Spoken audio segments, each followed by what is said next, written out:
Welcome back to another episode of the Adventure Athletes podcast. In this week's episode, I sit down with Matt Roberts, who is a phenomenal athlete.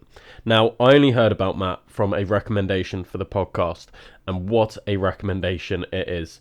Matt is absolutely phenomenal. He's done a series of amazing challenges, starting off fairly small, and even his small challenges are things that most people would only ever dream of doing. So you can imagine what his big challenges are like.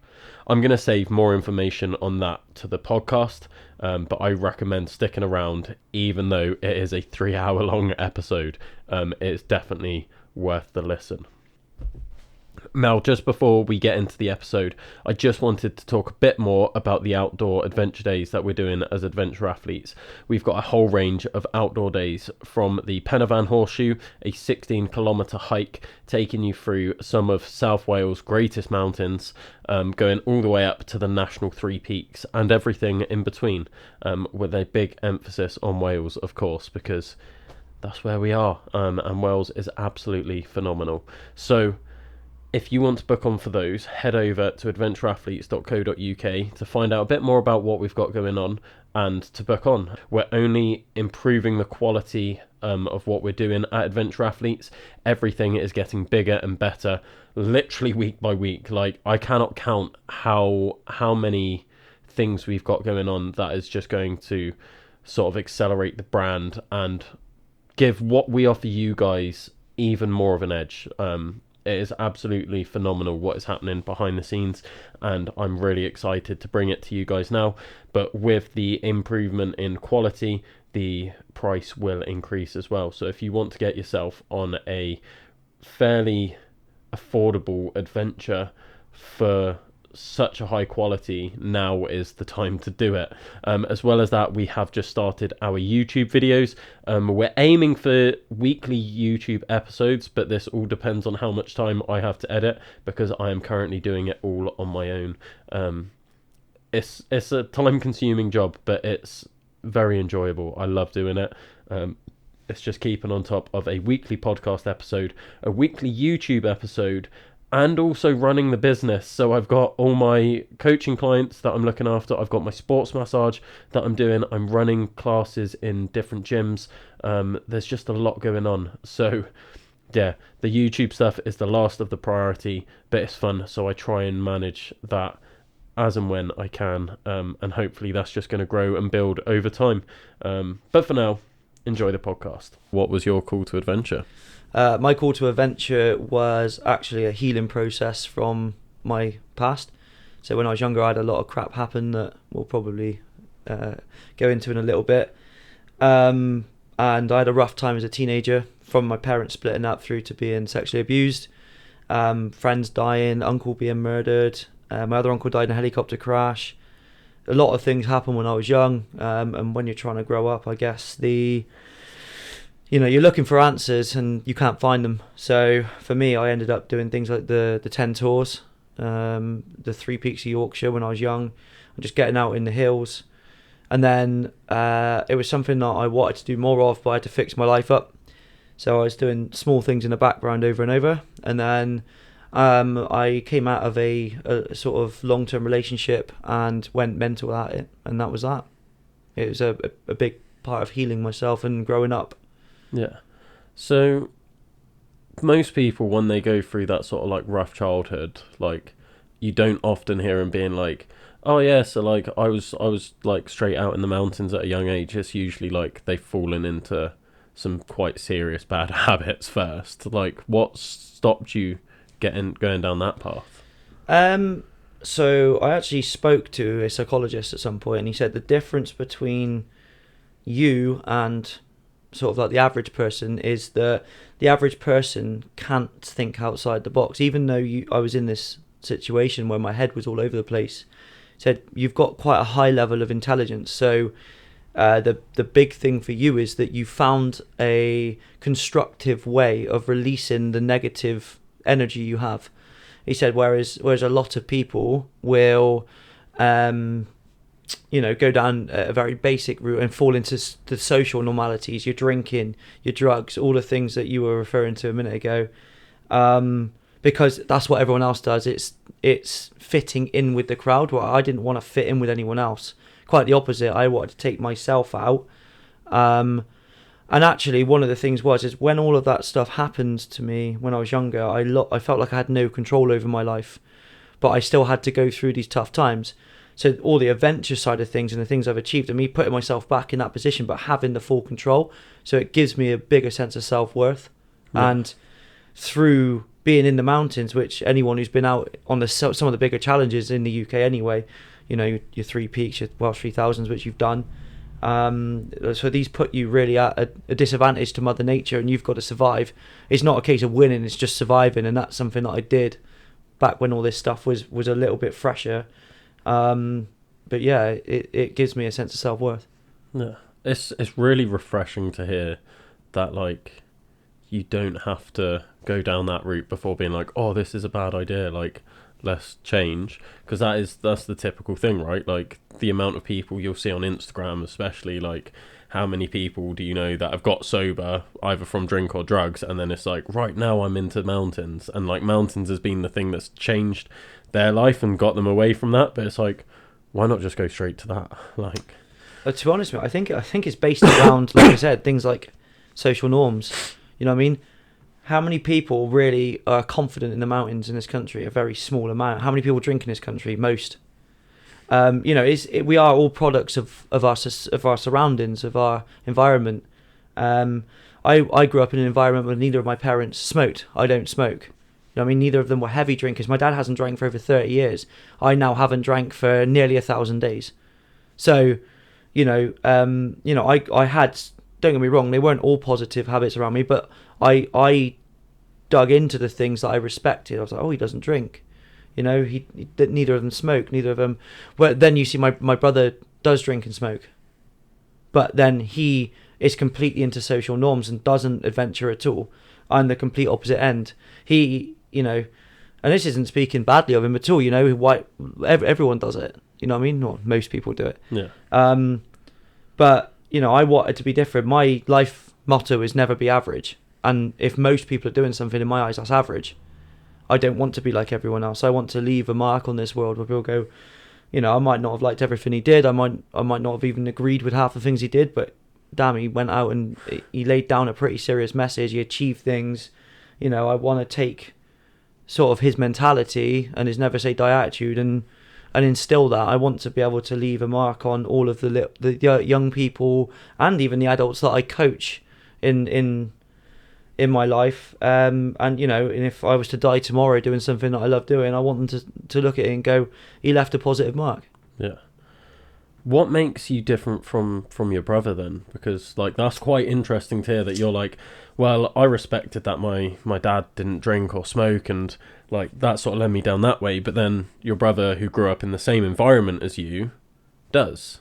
Where does the difference happen? I don't know, maybe it's down to commonalities. Maybe it's down to, you know, just, you know, two people could be born in and growing up in exactly the same environment, but, you know, as soon as you lose the sort of guardrails of it, and then they go, right, you're old enough to go out and make your own decisions.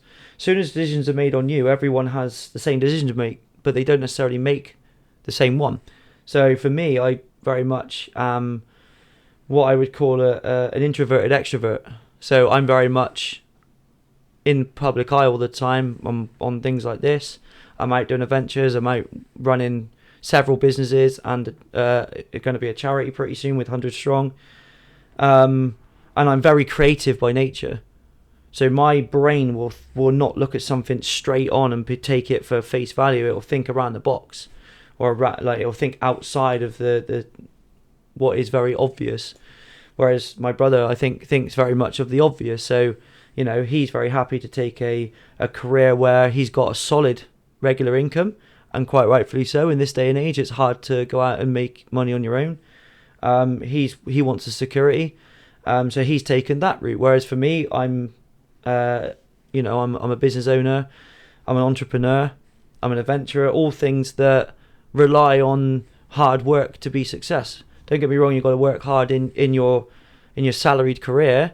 But if you have an off day, you still get paid the same wage. If I have an off day, I don't earn money. No. Or if I take a day off, I certainly don't earn money. I don't get paid holidays. I don't get, You know what I mean? So it completely drives you in a different direction. I think from that point where we had similar experiences growing up, I've gone this way and he's gone that way. Yeah. And I don't, each to their own. I think, I meet a lot of people that are very similar to the path that my brother have taken. I meet very, very rarely do I meet people that are what I would say have gone exactly the same sort of route as I have to the level that I have. So I refer to these sort of people like you and I in the 0.01% club. So it's very rare. Yeah. No, I definitely see where you're coming from. And like you're saying, there's nothing wrong with going down. I see it as like the secure route. Yeah. Like there's no guarantees, but there's more guarantees than what we've got. Like you're saying, if we don't work, we don't get paid. No. Like we take a week off. That's a week where we're not earning money. And it's just like, well, what do you do then? Like, how do I go on holiday? Because not only am I spending money on holiday, I'm not getting any. Ends, aren't you? Yeah. So it's like, yeah. That I tend to look at it a bit like if you're taking the safe route, you've got take a room like this, you've got a floor and a ceiling, yeah. So you're going to hit the ceiling, and that's as far as you can go. And if you hit the floor, that's your safety net. Yeah. Remove the floor and the ceiling, and you've got the core of the earth where you would die if you went to it, and you've got the sky. And if you go out of it, you're in space. Yeah. You're in a completely new place where very few people have ever been. So yes, you can fall further, but you can also climb further. And I like the idea of reaching up, going as far as I can. And if I end up falling and I stop myself before I get back into this room, I'm still above the capacity I would have had if I'd taken the secure route. It's not quite as black and white as that, but that's the way I think about it. Quite open. It's a good analogy, to be fair. I've never looked at it like that. No, I think, this is safe. You're going to be stuck somewhere in here. But I like the idea of being someone up in the sky that people are going, oh. The problem is, the irony is whilst you're still here, everyone still likes you. But as soon as you start getting up there, people get jealous and people start thinking you're arrogant for being proud of your achievements. And I think there's a lot of envy and jealousy in this world from people that have grafted hard. And I don't respect that kind of thing either. If you've got someone who's worked hard and has earned something, why shouldn't they be allowed to be proud of themselves? Yeah. I think again, media is probably a big part of all of this, and the irony of saying that on a podcast, but it's I like to think I'm a bit of a deeper thinker. I'm a chess player. I consider my moves. You know what I mean? I like to think quite deeply on things.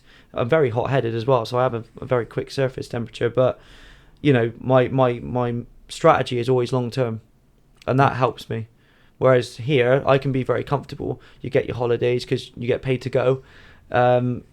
It's give and take, and I've chosen the path that I know I'm gonna have to work harder now, but hopefully retire earlier or retire full stop. Yeah.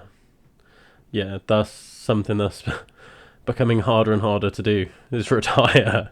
Like, you're just, trapped working forever.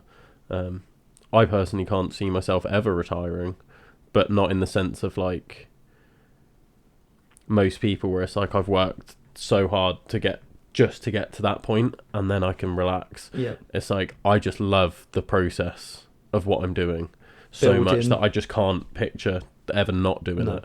Because I can imagine you're like me. As soon as you stop and you sit down for a minute, you're like, well, what am I doing? I've got to get up and I've got to do something. I can't sit down. So my partner's due to give birth to our first child any time now. Got a little girl on the way, bless her. She's got a hard life ahead of her, adventuring. Thank you. And that's going to be, a new project for me. I look at everything as a project, building the best you can of something. Obviously, she's far more than just a work project. She is a life project now. So, she'll outlast and be priority over all of these other things. But, I build things for my future. I don't build them for my now. And obviously, there's a lot of positive traits that I can pass on to her. So, like you, I can't stop having projects in my life. If I feel like one's coming to an end, I'll just open up another one. I'll never just sit still and go, I'm not one of those guys who goes, I smashed that, I was amazing, well done. I have to have something starting again. I can't watch TV. People are like, have you seen that series? I was like, no. That is the conversation I have most when I meet new people. Is they're like, oh, like, do you see this on TV? And I'm like, I don't have a TV. And they're like, well, what do you do? And I'm like, have you seen my life, right? Like, I'm working, I'm running, like, I'm training, like, 20 plus hours a week on top of a business, and then I'm podcasting, and I've got all these things. I'm like, at what point can you imagine me stopping to watch TV? They're like, no. Oh, everyone watches TV. And I'm like, no, you watch TV. Yeah. But again, how average is that? So, contrary to what I've literally just said, the only thing I've watched recently, so I watched Portsmouth Football Club because I absolutely love them. Yeah, that's my team. The badge has to come out. Everyone who knows me loves the badge. And, you know, I'll watch documentaries, but generally I'll watch them, or I'll listen to them when I'm driving, or I'll watch them when I'm sort of multitasking, and I'll have it on when I'm doing stuff around the house. Because I hate housework because it's taken away from my project building. But if I can learn while doing it, as you can tell, I've clearly not a normally wired person. So it's an ADHD sort of thing where I'm having to do as much as I can, sort of chaos, organised chaos I like to be. But yeah, I have to keep myself moving at all times. So I watch documentaries on the move, but I have watched The Traitors because I'm fascinated by the psychology of it. So that's the only kind of trash TV that I've watched at all.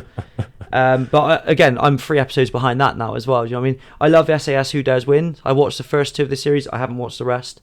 I just don't have time, especially with the impending birth. And I've got, like I said, 2 started businesses. I've got my kickboxing club. I've got the PT Academy, which I'm an instructor for, which is just starting up. I've got my own PT Academy, MRPT Academy, with a run club and all these. I've got so much going on. A house to keep up, you know. I've got all of these things. I don't spend enough time talking to my loved ones, my family, my mum, my dad, you know what I mean? So, you know, prioritizing television over all of that it sends the wrong message in my eyes. And yeah, I completely know what you're saying. Do you know what? When you hear people say to you, it's a bit like when I don't drink. I haven't drank for 900 I don't know what it is, something nearly 1,000 days, and people say to me, "Oh, how do you cope?" It's really easy. I just don't want to do it. It's simple. Just like you want to do it, I don't want to do it. It's pretty much as easy as that. And they look at me like I've got a problem. The irony is unbelievable, isn't it? And again, the irony: you don't want to watch TV because you've got enough on, but people tell you you're weird. Which actually we probably are, because we're not average. We're not in that average normal category. I find it funny as well, because when I tell people about my challenges, like I told you, like I did my 6 ultras over 6 days, and I tell people these are the Pegasus ultras, aren't they? That's hard going, that is. Yeah, and people are just like, "Oh, you're mental. You are. Like, what's wrong with you?" They're like, "There's something wrong with you," and I'm like, "No, like." You want to sit around, watch TV and drink like you're saying? I'm like, fine, I'm not judging you for that. I'm not being like, oh, you're mental for doing that. But then, because I want to go out and run, like, why does that make me mental? Like, I'm just doing something I enjoy doing. Like, it's fun. I like pushing myself. Why does that mean that I'm a certain way? Like, why is that so unacceptable to people? But isn't it funny how people brand the word mental when it suits what their agenda? But if I said they're mental for doing stuff, that would be wrong of me to say it. It's a very taboo thing, but it's funny how it fits on one shoe and not on, or one foot and not on the other. It's honestly like, I've got past all this. You can and can't say anything. I just think if you think I'm mental for doing it, great. I always want to be that guy. I will always push myself to be that person that someone will go, "Oh, I could do that. Okay, I'll try something harder. I could do that. Okay, I'll try something harder. I couldn't do that. Fuck that." And I'm like, okay, watch this. Or someone goes, there's no way you'll do that. Really? All right. You know, a lot of the challenges I've done, they've just got harder and harder and harder. And now we're talking, you know, the quite dangerous stuff, which I'm still not satisfied with. We completed a pretty crazy adventure back in October across Scotland and North Wales. And everyone was like, amazing. It's amazing what you've done and everything else. I was like, yeah, that's great. I'm working on the next one. And they're like, why don't you just stop and take 5 minutes? Because you're the same person that told me life's too short. So now you're telling me to take 5 minutes. Which one is it? You know what I mean? I'll tell you when I reflect on things and spend time, you know, sort of like going back over stuff and reflecting. It's when I'm injured. Until then, until I hit injury points, which we all do at times, I'm going to push myself until I collapse, I die, or I achieve, whichever one comes first, and then I'll move straight on to the next one. Obviously, if I die, I won't. But yeah, so that's the mentality is absolutely full throttle. I've come from my own run club this morning, and half of them have gone, I hate running. I'm like, yeah, but you're doing it because you know it's good. You hate it because we're hot wired to hate things that are hard. That is what makes people average. If you push through it, get out and do it anyway, you improve. You start to learn to enjoy things you hate because you realise that you're feeling the benefits of them. But we put so many mental barriers in front of us to stop us from having to do things that are hard, that we all slip into this position of being average and then sitting down and watching Emmerdale and then complaining that we've got a bad back because we're literally sitting ducks. Our body's not moving. Our hips get tight. Our glutes get tight. But then you don't work out why you've got back pain. It's not your back that's hurting. It's because your glutes and your hips are tight. If you moved regularly and didn't sit at a desk all day and then come and sit down all evening, oh yeah, but I got up and made dinner. Oh wow, well done. Fantastic. P.S. Putting something in the microwave is not making dinner. No, it's baffling. You know, absolutely baffling. I'm very lucky. You know, I come home most nights and my dinner's made for me because I'll work until 8 o'clock, 9 o'clock, and I would have left the house at 5:40, 5:30, 5:40 in the morning to get to my first work. I'll have a few hours off in the day, don't get me wrong, but I've got a Cocker Spaniel who's just over 1, and he's hard work. Add a baby into the fray shortly, that's going to make it even more harder work. You know, and going in, chipping in, making sure I do my share of the stuff in the house, and you know, and on top of all of this and the physical coaching and all the other bits and pieces, I've got to do all my admin work. All the comms take so long. You send one message out to a group of 50, you've got 50 messages back, and people don't appreciate that. Everyone only sees their message, your message to them, and their reply to you. Very, very rarely do you ever get someone go, look, it's fine if you don't get back to me quickly because I know you're going to have a lot of people to talk to. But then 50 replies back means I need 50 replies back individually this time. So one message out brings back so much work. Yeah. So you've got to try and answer as many questions as you can, but you try getting that message right when you're getting called, messaged, all while trying to do it, and you get distracted. Add in the fact that my brain is like this anyway, and you're suddenly in a melting pot. So I've had to try and get myself from being an unorganised mess to an organised mess. But that's part of the fun, right? And I can almost see it on your face that you're the same. 100%. Yeah. Like, it's just when I'm like with my clients and stuff, or when I'm out running with people and I'm like, right, my phone's going away for the hour that I'm running, whatever it is, be out running for an hour, and then I'll check my phone, they'll be like, fuck, you got loads of unread messages, and I'm like, my phone was clear before we started running. Like, now I've got like 80 odd messages. Like, this is my life. Like, I live on my phone, not out of choice because I fucking hate being on it, but you're saying, like, you send a message out, you get 50 replies. I'm running a podcast, like, I message 100 people being like, do you want to come on the podcast? Out of those 100, I might get 10 replies. Out of those 10, one might book on, and then I'm back and forth with them being like, oh, well, can you do this day? Oh, I can't do that day. Can you do this day? Oh, that doesn't work for me. And you're like back and forth. But then, like you're saying, like with me and you, that was like just us two. When it's like me, I've got a weekly release for a podcast. To get 4 podcast guests on, I'm messaging like 400 people. Do you know how hard it is to find 400 people that do things like we do? Yeah, that I want to talk about. Yeah. Like, it's a minefield. Mate, and then you add on, like you're saying, like PT clients and things like that, and I'm trying to organise like the Welsh Free Peaks, National Free Peaks, things like that, and then I've got races I'm trying to organise, and then I've got sponsored athletes I'm talking to, and I'm just like, fuck. Well, yeah, exactly. And then you get, how have you got time to do all that? You're like, I don't. And but you're ringing me at 11 o'clock at night, asking me how to weigh your child for a kickboxing competition tomorrow. And I'm like, how the fuck have you made it this far in life? Honestly, you put them on a pair of scales. I don't have any. Well, then go to me, I haven't got scales, what should I do? Not, how do I weigh my child? But then by the time you've actually got through to people, sometimes, like you get this whole sort of array of people. Some will just do, and Yep. they're so easy to work with. Some will take up, it's the 80-20 rule, some will take up 80% of your time, and you get 20% of anything from them, and you think, why am I bothering? You know what I mean? So you honestly, I completely get that. I mean, like my setup is, I run a kickboxing club which has got 75 members in. I'm our coordinator for the whole. So I've got one of our clubs. We've got, I think, 9 or 10 spread across the Bristol area. Our kickboxing team, our fight team, fights all over Europe. We've got a team in Athens right now fighting, and I'm usually at all of these, but because of the impending birth, I couldn't travel. So it's the first world ranking points kind of competition that I've missed in about 3 or 4 years now, since we come back from lockdown. So I've got the kickboxing club. I'm our head coordinator for our fight team, so I'm in charge of getting all the competition stuff set up and sort of the team structure, if you like. I've got my own personal training clients, some of which are from world champion kickboxers to, you know, Joe Bloggs and Bev, who come in who are overweight and want to lose weight. Weight being a really actual misnomer term, isn't it? Let's be honest. Weight is a dangerous marketing term, but let's not go into that now. I've got Eternal Adventures, which is my own adventuring company, which we've launched, and we've got a load of stuff coming out, which we've spent a bit of time talking about. I've got, so the MRPT Academy, which has got my own personal training clients, also has a run club and what I call my ADP, my athlete development program or pathway.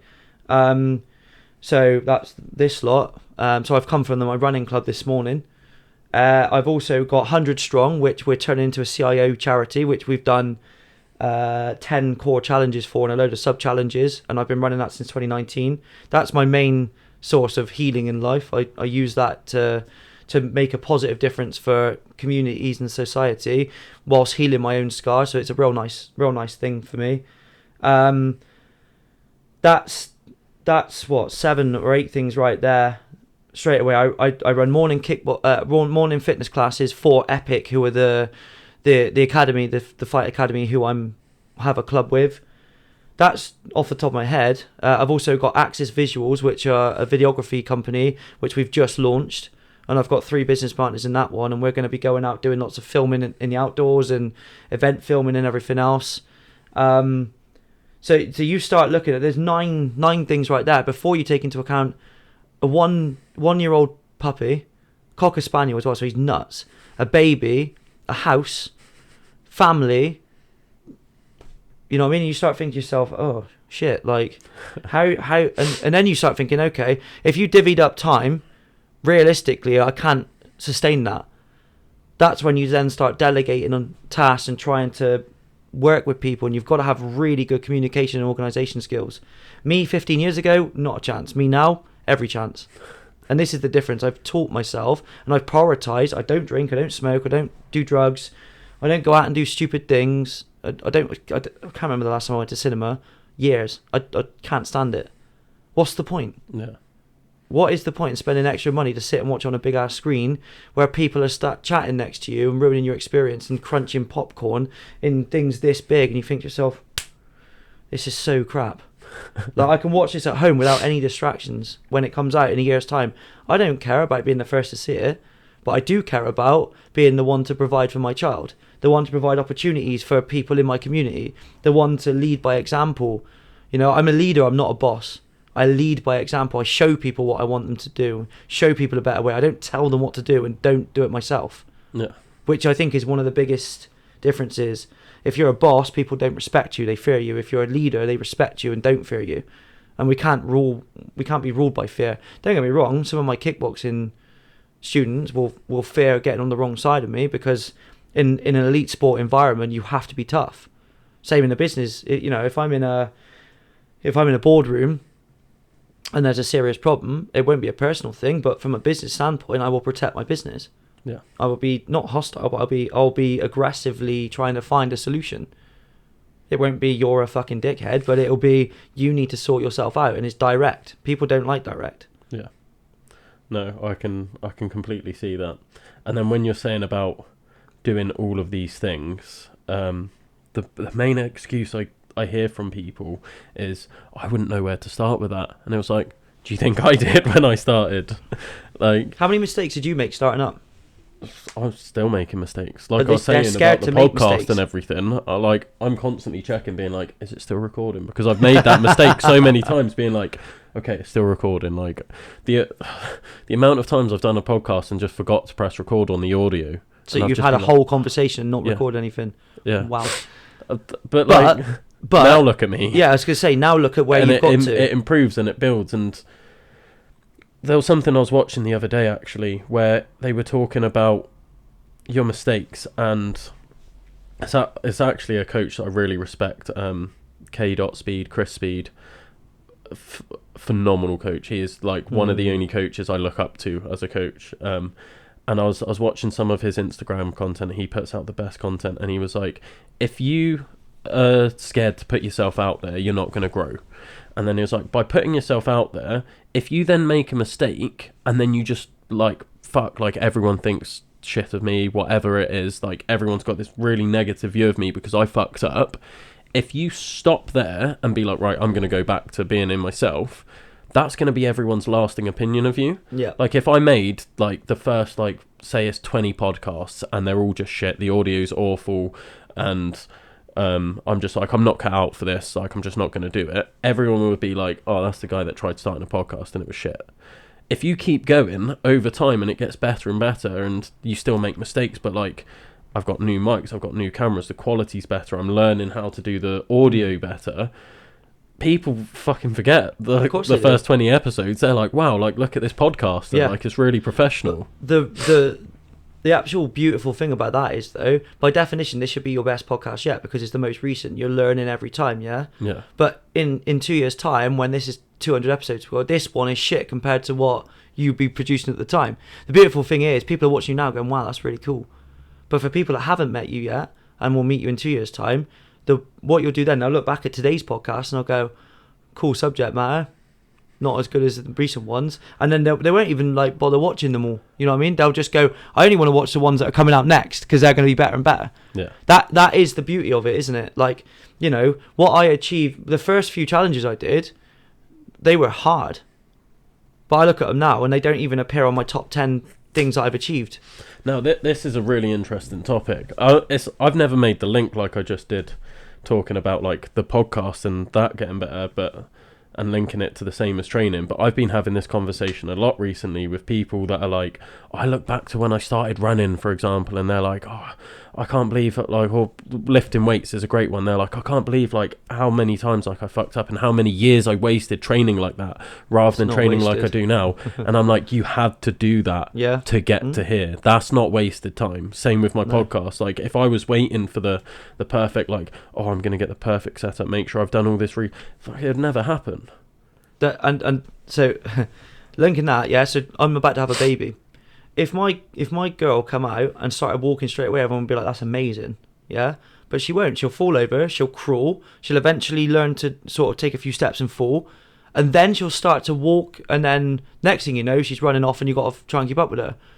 But it's not a wasted time, her falling over and her screwing up loads of times. Without it, like you said, she won't get to the stage where eventually she might end up being, you know, the next 100-meter world record holder. You just don't know, do you? But you don't look at someone that's run 100-meter and go, fuck me. Once upon a time, they couldn't even run. They couldn't even walk. They were crawling. There one stage in their life, they couldn't even walk. No one looks back that far and goes, wow, what an incredible journey that is. They just look at, you know, oh, from that race where you were like 7th, you know what I mean? Nah, fuck that. I don't even think people look back to then, like, no. like 7th, they're like, oh, like top 3. Yeah.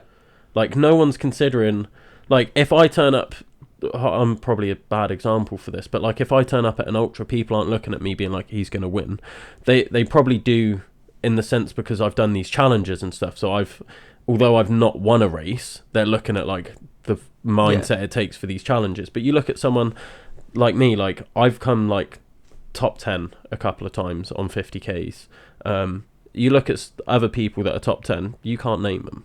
No. You have no idea who they are. You look at the people that win them, and then like they're making a name for themselves. They're like, oh, they've won like a few races. You look at people that are close. They're like, oh, he's gonna win one soon. Like it's his time. You look at top 10. They're like, fucking, who's that guy? Like, yeah, it's mad, isn't it? Like again, like you talking about free running and stuff like that. So like the record for the Welsh 3000s is a ridiculous. I don't even know if it's still the record. It might have been beaten now. But Finley Wildblood set a lot of records on Ben Nevis, on the Bob Graham round, and all these different things. Years and years and years. Like, we're talking donkeys years ago now, decades back, when, you know, technology was a lot less, and there was, you know, someone would just press start on something at the start line and the end line, and he'd just run between them. You know what I mean? But again, how many people actually know of him? But everyone's heard of Usain Bolt.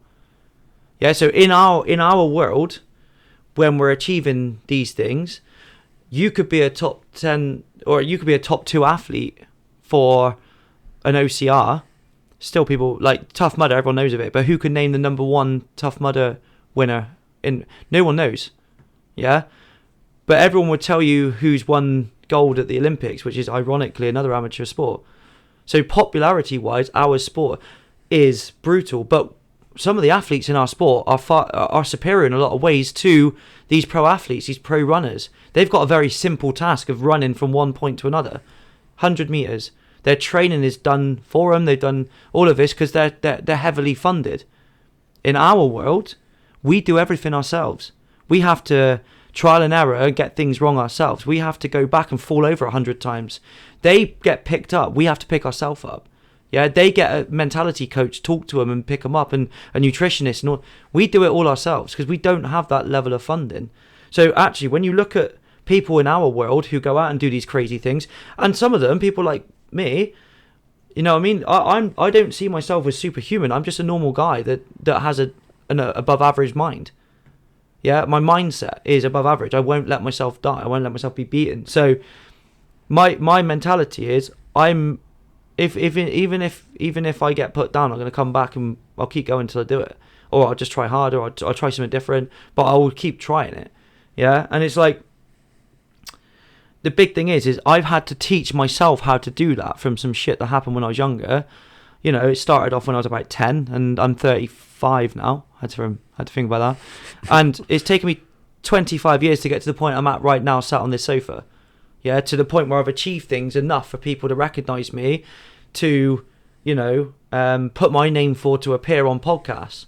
And, you know, it's lovely that people are thinking that way and going, why don't you interview this guy? He's done some cool stuff. But, like, I've had to do that myself. But I'm glad I did, because now I understand the process so well. I've not been told what to do. I've done it myself. I learned what to do. So I can now tell someone else how I did it, and if it works for them, great, and if it doesn't, fine, just find someone else that does. There's a lot of us, but when I go out and I achieve things, it's all on me. Yeah, and it's the same for you. You've had some real crap happen in your life as well. You know, you were homeless. You've done all these things. I did my homework. I probably know more about you than you know about me right now. You know, and you've had some real tough times. You were in the fire crew, so. You know, you've come from a good job with having to be fit, found yourself sleeping in a fireplace, in a fire station, and that's absolutely mental. You know what I mean? Someone else put their arm around your shoulder and said, I'll help you when you're down, and that act of love, really, which is what it is, and you being in that position, and look how far you've come. How long ago was that? That was coming up to 6 years ago now. Yeah. And look at the exponential growth you've had in those 6 years. Yeah. Without those incidents happening in your life, you wouldn't be where you are now. So that's on you. Have you paid a coach to teach you to get to where you are? No. Have you ever had a coach that's programmed your entire training for an event? I had one try. And what happened? Didn't work out the best. No. Because you've not got a top level coach. You couldn't afford the same coaches that Usain Bolt could afford. Yeah. And you're not sponsored by, you know, the Sport England, or, you know what I mean? You're not in that net. We're not in that net. So the level of respect I have for you, don't get me wrong, like, when people achieve these big sporting achievements, I'm not taken away from the achievement. Yeah. But they've had a helping hand, whereas our helping hands come from everyday people, not specialist people. And that's what makes it such a wonderful achievement. That's what, you know, that's what I seek. Other people that are just everyday people going, oh, fucking hell, I couldn't do that. That's the magic of it. Yeah. So yeah, in that sense, like, it's hard, isn't it? Do you know what the funniest thing I hear is I hear a lot of people, going back to the point you made earlier, the funniest excuse I hear people give is they go, oh, I really want to take up kickboxing, I really want to take up the mountains, I really want to take up whatever it is, yeah, but I just need to get fit first. Okay, so that would be like a child that hasn't ever learned anything at school going, I really want to go to school, but I need to learn to read first. I need to learn to write first. No. That is literally ridiculous, because that's noise. It's not an action, it's noise. It's a barrier to entry that they're putting in front of themselves to not spend a resource learning. Yeah. So that in itself is funny, whereas we want to accelerate what we're learning without having the resource to do that. So we force ourselves to learn. We spend our time, instead of watching TV, instead of doing all these other things, we spend that time like researching to the nth degree everything we actually care about. Now, for me, unfortunately, with the way my brain is wired, if I'm interested in something, I'll talk about it and I won't stop. I can talk for England or Wales or whatever, talk for the UK. But if I'm not interested in it, I just glaze over. Someone will say something to me and it'll literally be like that. We go, no. Anyway, what do you think? And I'll be like, oh, great, well done. And they're literally asking me a question. I have no idea what they've just said. I don't even let it go in my head, because it's just a space in my head that doesn't need to be filled up with shit that I don't care about. It might not be shit to them, but it's shit to me. Yeah. And it might sound absolutely, brutal and straight to the point, but it is what it is. I am where I am because of the way I am, and that's been shaped by things, and it's a no-nonsense approach. Yeah. That's how it works. Something that I found funny about what you were saying about how everyone's putting these barriers up, right? And they're like, they don't have the resources, and it's like, well, we're finding the resources, we're reading, we're researching, we're watching YouTube. I've done it so much in my life where I'm like, when I wanted to get into climbing, I literally watched a rock climbing documentary, and then I was like, shit, I want to do that, I want to give that a go. And then my mates who were watching it with me were being like, yeah, like, we'll go down the climbing centre. I was like, oh, what, there's one here? They're like, yeah, it's down the road. And then literally went on their website. I was like, they're hiring. I was like, I'm applying. I applied for a job. I was like, I don't want to pay. I don't have the money available to pay to do these courses to learn to climb. I'm like, if I get a job there, they'll pay for it. They'll teach me. So that's being resourceful. Yeah. And we've lost the ability to be resourceful because everything's too easy now. People don't have the attention span to be resourceful. It'd be like, oh, people will ask you a simple question, yeah, they'll email you saying with the whole thing of having to be really polite, oh, I hope you're well, rah, rah, rah. Then they'll ask you a question. Why didn't you just type just the question without all the other bullshit in Google and you would have got the same answer? It's mad, because they can't be asked. They just want you to give them the answer. They want it fed to them. And I'm just like, oh, fuck, man. Like, you're wasting so much time. This is why people aren't achieving, because they want an easy life. No effort in, all the results back. I'm like, it doesn't work like that. We've come away from hard work gets rewards. School sports days, everyone gets a medal, everyone wins. Because we're not going to have a first place. You get a participation medal. Fuck off. What's that teaching them? Everybody wins. Yeah, that's great.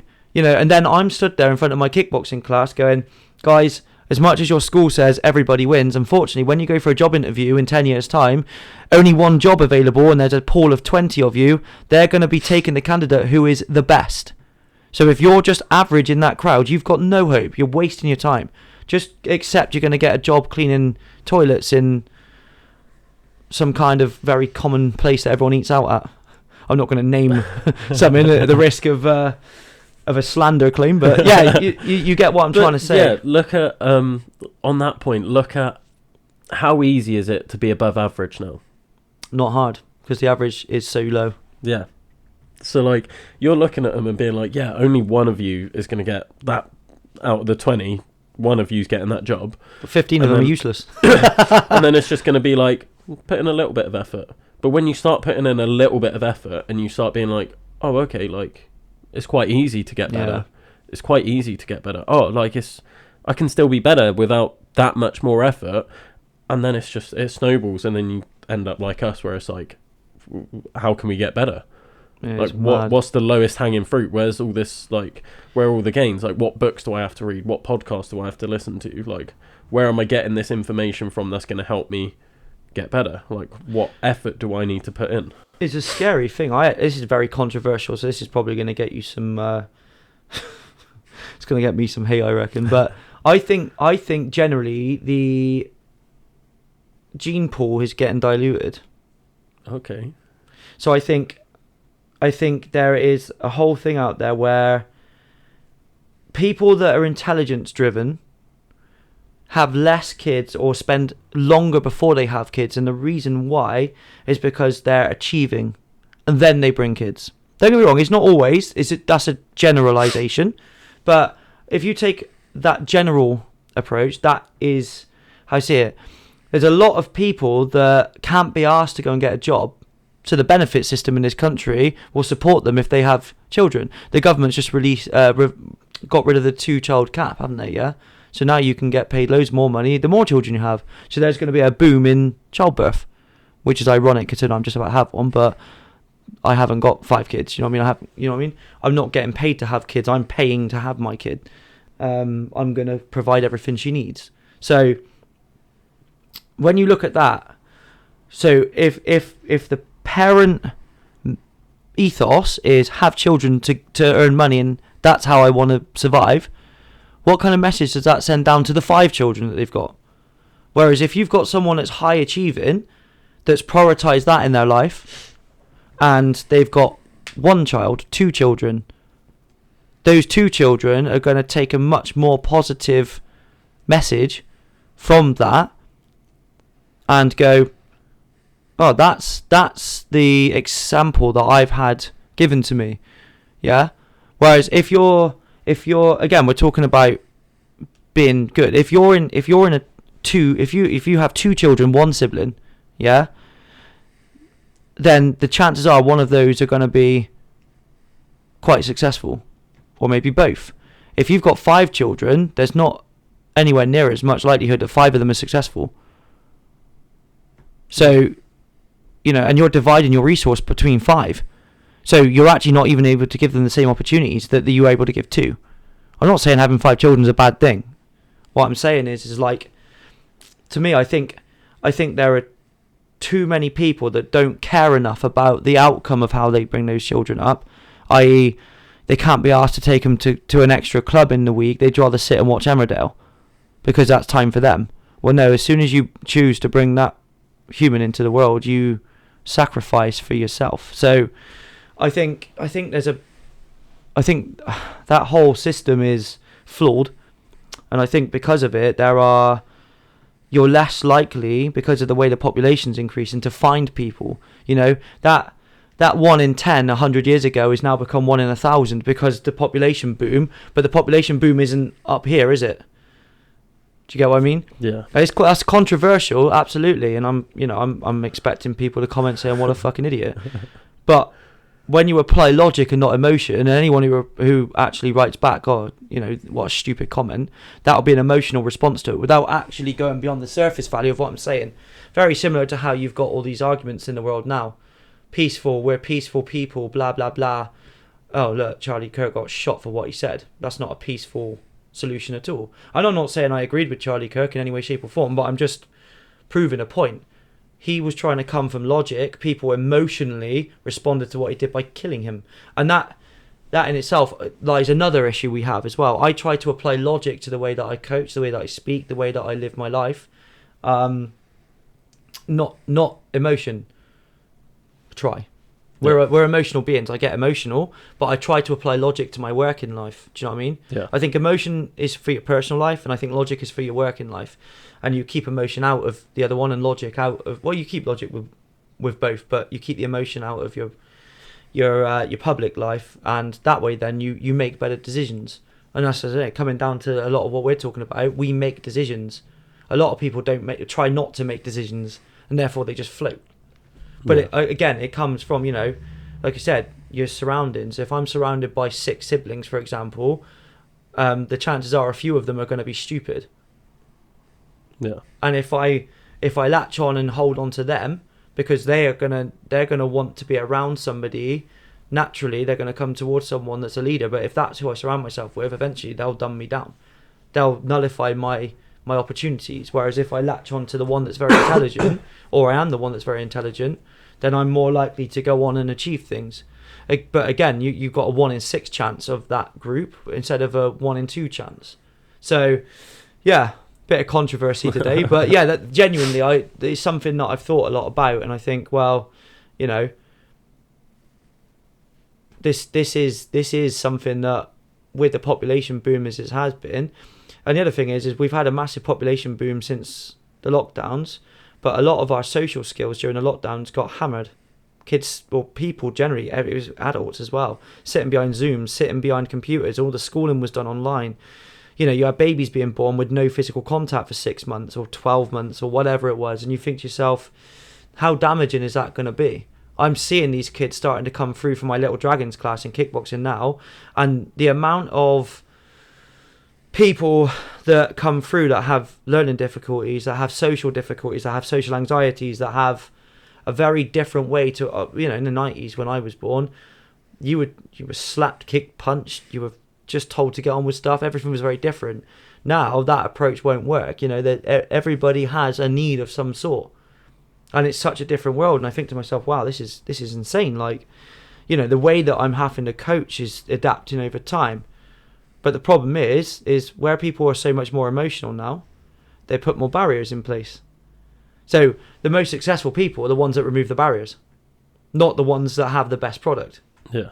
So if you learn how to remove barriers for other people, you have to have been someone that's removed barriers for yourself, which is why I think you're going to be very successful.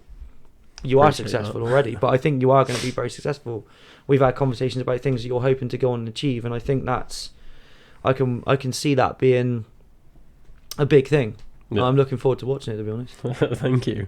I've really appreciated your help behind the scenes as well. So, no, it's all good. It's been massive. Going into talking about like barriers and all of that sort of stuff, what was your first challenge? What was that first barrier that you overcame when it came to your like personal challenges and the things you've achieved? So it started at school, the 10 tours. I was going for a torrid time. It was my GCSE, first GCSE year, so year 10. And the school organised to go to the 10 tours. We did a 35-mile tour on Dartmoor, starting at the Oakhampton Army Camp. And to be honest, the first thing was that it was fucking hard, and I hadn't done anything like that before. And I wanted to give up because, you know, I was finding things tough already. And, you know, the first real challenge for me was we were in a team of 6, and I was on nav, and I was the only one that could really nav. And because I was so emotional at the time, I gave up with my nav, and someone else in my team took it up, and they had to learn on the job and were getting frustrated. And then I felt bad, but I was putting that outwardly. You know, I was falling out with people and saying, "Oh, you're a dick," and everything else. And actually, I was the problem in the team at that point, but I couldn't see it. And the biggest problem was crossing the finish line. Was how am I going to get from this point here with 12 miles to go? We had to camp. We were teenagers, and the conditions were hard, and you know, we were all knackered. And getting up that second morning and crossing the line was hard work when no one really wanted to talk to me, and I was a bit of a dick. We crossed the line. We actually came third on our route as well, which was really good. And I still distinctly remember in crossing the line and feeling like shit about myself because I'd realised that I wasn't a team player on that trip. And whereas I'd been so positive for the first half of the first day, as soon as I lost my head, that was that. And I was actually causing problems for other people. So fast forward a year after that, and I took up the 45-mile one as a follow-up. And I actually had to say to the teacher, Mr. Emery, who was doing it, I was like, right, last year I was a bit of an asshole. I didn't use those terms, but I said, look, I need to really work on this year. And, you know, by this point I was going through counselling and stuff, but I had my GCSEs coming up. We also had, you know, I said I was sexually assaulted. We actually had the court case for that, and I was 15 years old in the same year. So it was all a little bit chaotic. I had a lot of police interviews, and I had to give a lot of statements, and it came out that 3 other people had been assaulted by the same guy. He lived literally in the same street. So every time I left my house for school in the morning, I had to look at the house where all this shit happened. And actually, it's quite harrowing. Do you know what I mean? As a kid, you're still trying to process everything. You're still growing and developing cognitively and emotionally, and it's quite a damaging thing to have gone through. Mixing that with your parents splitting up, and as a young child at 10, I blamed myself, as you do as a child. You don't understand. And that came 2 years after the sexual assault, and then 2 years after that, it all came out. Got pulled out of a history class, so I wasn't really getting on very well. I think the second one, we were like, right, so I'd really tried to work on myself. I took a leader role rather than a role of like doing a specific job like Nav, where we relied on something. I took a leader role, which was more, I think, was more of like a figurehead role. I wasn't really leading anything. Everyone was putting in. And he said, look, if I put you in as leader, it gives you this responsibility. He said, but at the same time, like, you are actually the one who's given the least to the team, so you need to remember that. And it was such an important lesson to learn, because in the working world now, as a leader, I give to the team what I expect from the team. But at the time, I was given this figurehead role of the leader of the team. But realistically, what was I bringing to the team? Everyone was doing their job. What was I actually bringing to the team? I wasn't. Well, I disagree with that. I think, although from a technical standpoint, you're not, but from the sort of morale and emotional standpoint, that's needed. Like, if you're that person... You've hit the nail on the head. So, in that challenge, I thought, right, okay, this is a hard challenge. We had to do 30 miles on day 1 and finish off 15 on day 2 or something like that. It might have been 28 and 80, I can't remember what it was. But I was like, right, I need to bring something to this team. And he tasked me, he said, look, you're bringing nothing, you're bringing the least to the team. So when we went on the training walks in the Quantox, and then we did a training walk on Dartmoor as well, a 1-day training walk, he said, your job is to find a way of bringing something to the team.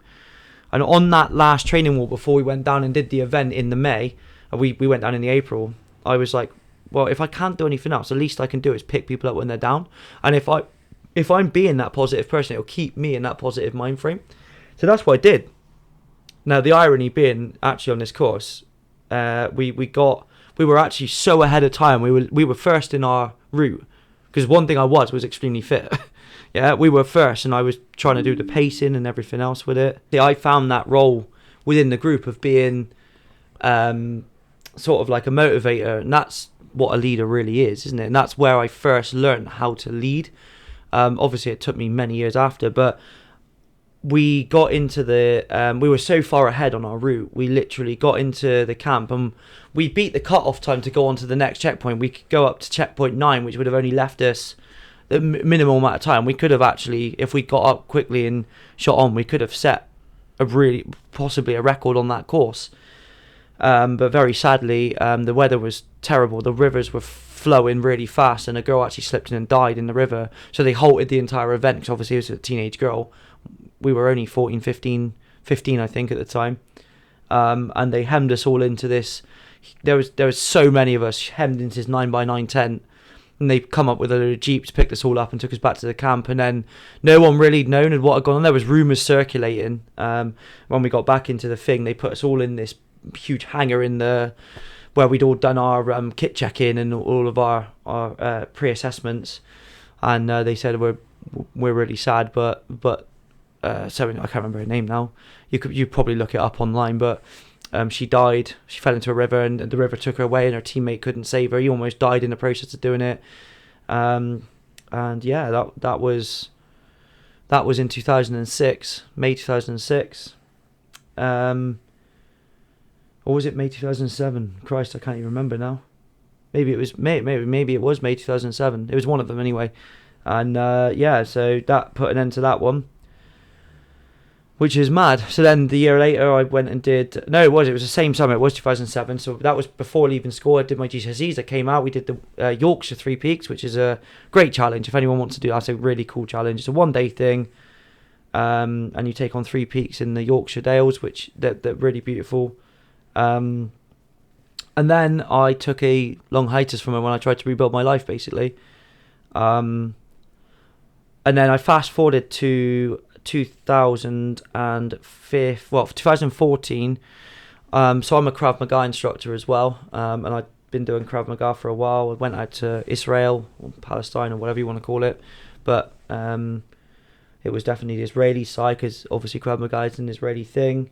I'm not going to touch on the Arab-Israeli conflict. That's a controversial subject I want to avoid completely. And I learned that, and I became an instructor. And then I tried putting on a big expedition for martial arts, or exhibition, sorry, for martial arts, called MACE, so the Martial Arts and Combat Exhibition, in 2015, and it was such a big learning curve. I got mixed in with some of the biggest names in the industry and everything else, from self-defense to traditional martial arts to street style system to hand-to-hand combat systems like Krav Maga. Tried putting it all together. We were even looking at NEC and the extortionate costs that would have cost. And, you know, I was a young kid that with a really messed up life up to that point, trying to put this together. Ultimately, it fell through. But because of it, I got in with a guy called Andy Cleves from Epic Martial Arts, I still work with them now. And he basically gave me a shot based on, I was quite raw, but based on everything that I had put together and gave to him. And being at Epic really taught me how to be more organised. Taught me a little bit more about becoming a valuable member of the community, being a pillar of the society that I'm in. And I've run with that since. And then in 2019, I founded 100 Strong. So 100 Strong is probably the thing I'm most proud of in my whole life. And it is what I've used to heal a lot of the scars from the past. Like I said, I was sexually assaulted. My uncle got murdered. The other one died in a helicopter crash. And all of that was in the space of like 3-4 years. One of my best friends died. Another friend of mine died. On the day the court case ended, for the guy who sexually assaulted us, it took 2.5 years. He got sent down for 4 years, mind, for literally raping kids. His own grandson got molested. I got molested. He got sent to 4 years in prison. He should have been executed, really, let's be honest. But again, that's controversial. But on the day that he got sent down and punished, my dad and my text my mum, and they don't get on, saying that my nan had died. And I was like, wow. So as a 15-year-old kid, I started thinking, you know, the world hates me and all this sort of stuff. So when I got to 100 Strong, like I said, the psychologist basically said to me, this is your way of putting yourself in that position where you're still at risk. You're still in a really volatile position, but you've got control this time of what happens. Whereas before you didn't feel like you had that. So it started off, and I'd done a few little things before this, but not really worth mentioning. And to be honest, I can't even remember all of them now. There's been so many. So going on to the first proper one, our first core event for 100 Strong, I decided that I wanted to raise resources for sort of societies, for communities, for people in need, for charities, or just generally for people that needed money for whatever reason. But I would do these big endurance events and actually make a positive difference to other people in doing them. So therefore, it wasn't just a selfish thing. I felt like I was also giving something that I probably needed a little bit more when I was in a bad position. So I decided to run 20k untrained in December, but I'd put on the 30-degree room controlled temperature, which was stupid because anyone who's ever tried to run 20k, it's just short of a half marathon with zero training. I completed it in 2 hours, which isn't bad for someone that's never ran before. On a treadmill, which is hard on, it's tough on your legs, it's boring, you're staring at a black wall the whole time. But I had patellar tendonitis for 3 months afterwards, which was stupid. But we raised money from that, and then that was in December 2019. Of course, then we went into the lockdown in March 2020.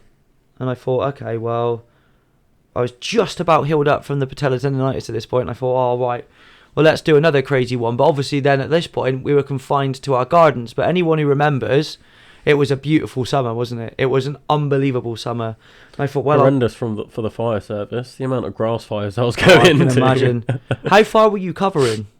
So... Because obviously everyone was locked down. So did you have to do more than usual? Like further than usual? No, not massively. it sort of goes in a 4-year cycle with wildfires. It's really interesting. It's just enough time for the growth to get big enough that a big fire will happen. Yeah. So they sort of got hot I spots get marked you. around. And then it grows back. Yeah, I get you. So does it not completely kill the grass to the root and that's it? It's gone to the seed? No. No, it's just a surface above the soil that, yeah. Oh, dear. So, yeah. Right, well, like I said, in the lockdown was savage, so I thought I'd get outside, and I thought, well, what can I do that's really hard? And I had some weighted vests at home, and I thought, I'll hit 1,000 burpees in a weighted jacket, that'll do it. So I didn't just pick up a 5 kilo weighted jacket or 10, I had a 20 kilo jacket, and I thought, fuck it, that'll do. That'll be a good challenge. Completely underestimated how hard that would be. Smacked the first 400 out in about an hour and a half. And my joints started being like, oh shit, this was for the NHS, yeah? And then I had to do them in 10s, and I had to have like 2 minutes off between. So I'd do 10, 2 minutes off, so my joints could cope with it. And then, of course, I got slower and slower and slower. And I ended up live streaming the last few. So my next door neighbours and my mum and stepdad were in the garden watching me do it. It took 6 hours in the end, yeah? I had a live stream on the end. My neighbours were like, what the fuck are you doing? And I was like, what? I'm trying to do something, you know what I mean? I was going mad, cooped up indoors, and I wanted to make this difference and everything else. And I wanted to go out and spread my wings a little bit, and then I felt the world clipped me again. It stopped me, you know what I mean? I was like, for fuck's sake. So I thought, well, again, like you, how can I get around the problem? I'm not going to let it beat me. How do I get around this barrier? So I did that, and do you know what do you think was the thing that hurt most on my body? Shoulders. No. Hips. Because my core had given out from doing it, and my back was tightening up, so my hips were dropping, and of course I'm hinging at the hip the whole time. So my burpee form by 800 in was probably shit. Do you know what I mean? It probably was shit. They were chest to floor burpees as well, so they were all the way down, all the way up, and I had to jump up afterwards. So yeah, that was savage. And the irony being is actually the least amount of money I've raised for anything of any of my challenges. That's like 350 quid for NHS. And I was like, fuck's sake. But anyway, like a month later I did probably the easiest one I've ever done was the 3003. So I did 1,000 press-ups, 1,000 sit-ups and 1,000 squats in 3 hours. And I methodically did that 10 on the minute, every minute. So an EMOM. Doing 10 press-ups, then 10 sit-ups, then 10 squats. That's a 3-minute cycle. It allowed me to finish with about 5 minutes to spare, I think. Excuse me. Thank you. And then came the Death Row Challenge. So I rode a marathon on a Concept 2. So I name all my challenges something crazy. So the first one was the 20k heat wave, because I did it in heat controlled. The second one was weight of the world, because of weight. And the world has gone mad, so I named it the weight of the world. The 3003 was because it was 3,000 reps in 3 hours. Then Death Row was I rode a marathon without ever rowing on a Concept 2 properly before. I'd only ever rode 500 metre sprints. I'd never done anything like this. So that's 42,195 metres, so Christ knows how many times more. Do you know what I mean? And I did that. What do you think the biggest problem with that one was? Something I would never have thought of. You usually think things like back or grip or... No, the fact my ass went numb. No, so I was doing half an hour stints and my ass was so numb. Because those seats, yes, they are slightly spongy, but my God. And I got off it and the seat was moulded to the shape of my ass cheek. So I was like, Christ. But I did that one in about 3.5 hours and that was good. Again, I raised about 800 quid that one for the Southmead Hospital charity, which is cool. And then we come to the Capital Gains Challenge, and this was class. So I had my second mum, Sam Soden. Love her a bit. She's a legend. So I did a lot of my early challenges. She did the 20k heat wave with me. She also did the weight of the world challenge, but without the weighted vest in her house at the same time I did mine in my house. She couldn't do the Death Row challenge, but she had done the one before because she couldn't get in the gym for the Concept 2. Yeah. But because I was teaching on Zoom, I had access to the gym. I was allowed to go to the gym to work. Because, of course, we were keeping people fit, so it was fine. I had permission to go and everything else. So I was able to do that one. And then we come to Capital Gains, and this was on Halloween 2020. So we were out of the lockdown just before we went into the winter lockdown. And Sam and I went in at like 5 a.m, and we sat on assault bikes. Now, the distance from the gym in Portishead gym that we did to the border to London was 117.7 miles. So I said, okay, we're going to do that, and we're going to set a time challenge. And we said 7 hours to do that on an assault bike. So that's effectively doing it at like about 17 or 18 miles per hour average or something like that. So we set off on it. What do you think the biggest problem with that one was? Something, again, I wouldn't have thought of. I'll probably go hands, like pressure on the hands. No. So the assault bike, the air bike, is a fan that turns, but it blows air towards you. I was cooling down harder than I could keep up, and it was actually making me not able to breathe. I was going snotty, so we had to work out, we had to send people off while we were doing all the movements to put a load of stuff over the fan so it would block the air from getting into our faces. I never would have thought of that, right? And we completed that one with 9 minutes to spare. And I was like, thank fuck for that. The mad thing was I had suspected DVT. So I had to go off to hospital on the evening. Craziest story ever. So I went off to Cairngorms Hospital, which was at the absolute far end of Bristol to where I live. And of course, they still had capped how many people could go into buildings. So I was with a previous partner at the time and my dog at the time. So they were all parked in a lay-by. And I was in this waiting room at Cairngorms Hospital, yeah. So there's like a glass sort of partition wall that separated the inside and outside, and that formed the waiting area. Anyway, I had to then go up and speak to the reception about something to do with the triage nurse, and in comes this sort of entourage of people, and this guy goes, "You've got to help my boy, you've got to help my boy." And I looked around, I was thinking, what the fuck? I got pulled out of the way, like, and I was thinking, what the hell's going on? I looked round, and they've opened up this tea towel that he's got on his arm, and his arm just fucking opened like this, and I was like, oh, what the fuck? Turns out someone had sliced him with a machete, and he put his arm up, and they just hacked straight into the middle of his thing. God, I don't know how that happened, but they'd hacked into here, and it just sliced his arm clean open. Jesus how they didn't Christ. Slice it off, I don't know, but it just opened his arm, and I was like, oh, that is just, I could see into his arm. I was like, what? So, and obviously it's Halloween. Apparently, it turns out there was 2 feuding families in South Bristol. I don't know the story. I didn't want to know the story. I never looked up it afterwards, but I was like, this is literally mental. So I was there in psycho, and you'll never guess what's happened. Like, anyway, the next thing I know, I'm sat there waiting for the results from everything that had happened that I've been in there for. And someone come running out from from inside the hospital, come running in, everyone out of the room now, and they locked all the doors, and they were like, everyone in the back. So we go through these doors into like a theatre. We were sat in like an X-ray theatre, yeah. And I was thinking, what the hell is this? Is someone joking because it's Halloween? Like, is someone genuinely messing around? And apparently someone was looking for the guy that they macheted with a gun. Now, I don't know if that was even true. It could have been an imitation gun. It could have been a water gun. It could have been someone had just thought I saw it. I don't know. I still don't know to this day. All I know is we got ushered into this room. The receptionist had ducked down behind this bloody thing, and I was like, this is literally mental. What is going on? A few of my legs were fucked because obviously we'd cycled on an assault bike all that way. My leg was absolutely battered from suspected DVT. Turns out it wasn't.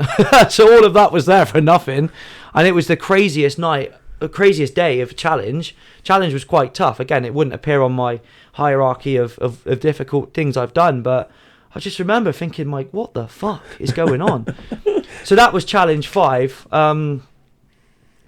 Yeah, and that was crazy. So that was 2020 tied up. We did 4 events. That's the most I've done in any year. And then sort of that was Halloween 2020, and we didn't do another one then until December 2021. So there was a 14-month hiatus basically where life opened up after the lockdowns. I started focusing on trying to rebuild my business because we were self-employed, and the government fucked us over, let's be honest. In the fitness industry, they closed the gyms and said we had to keep fit. Really? What? That, again, same mentality as someone going, I need to be smarter before I go to school, but in reverse. And you think, you guys are chatting shit. the whole time they're having parties, mind.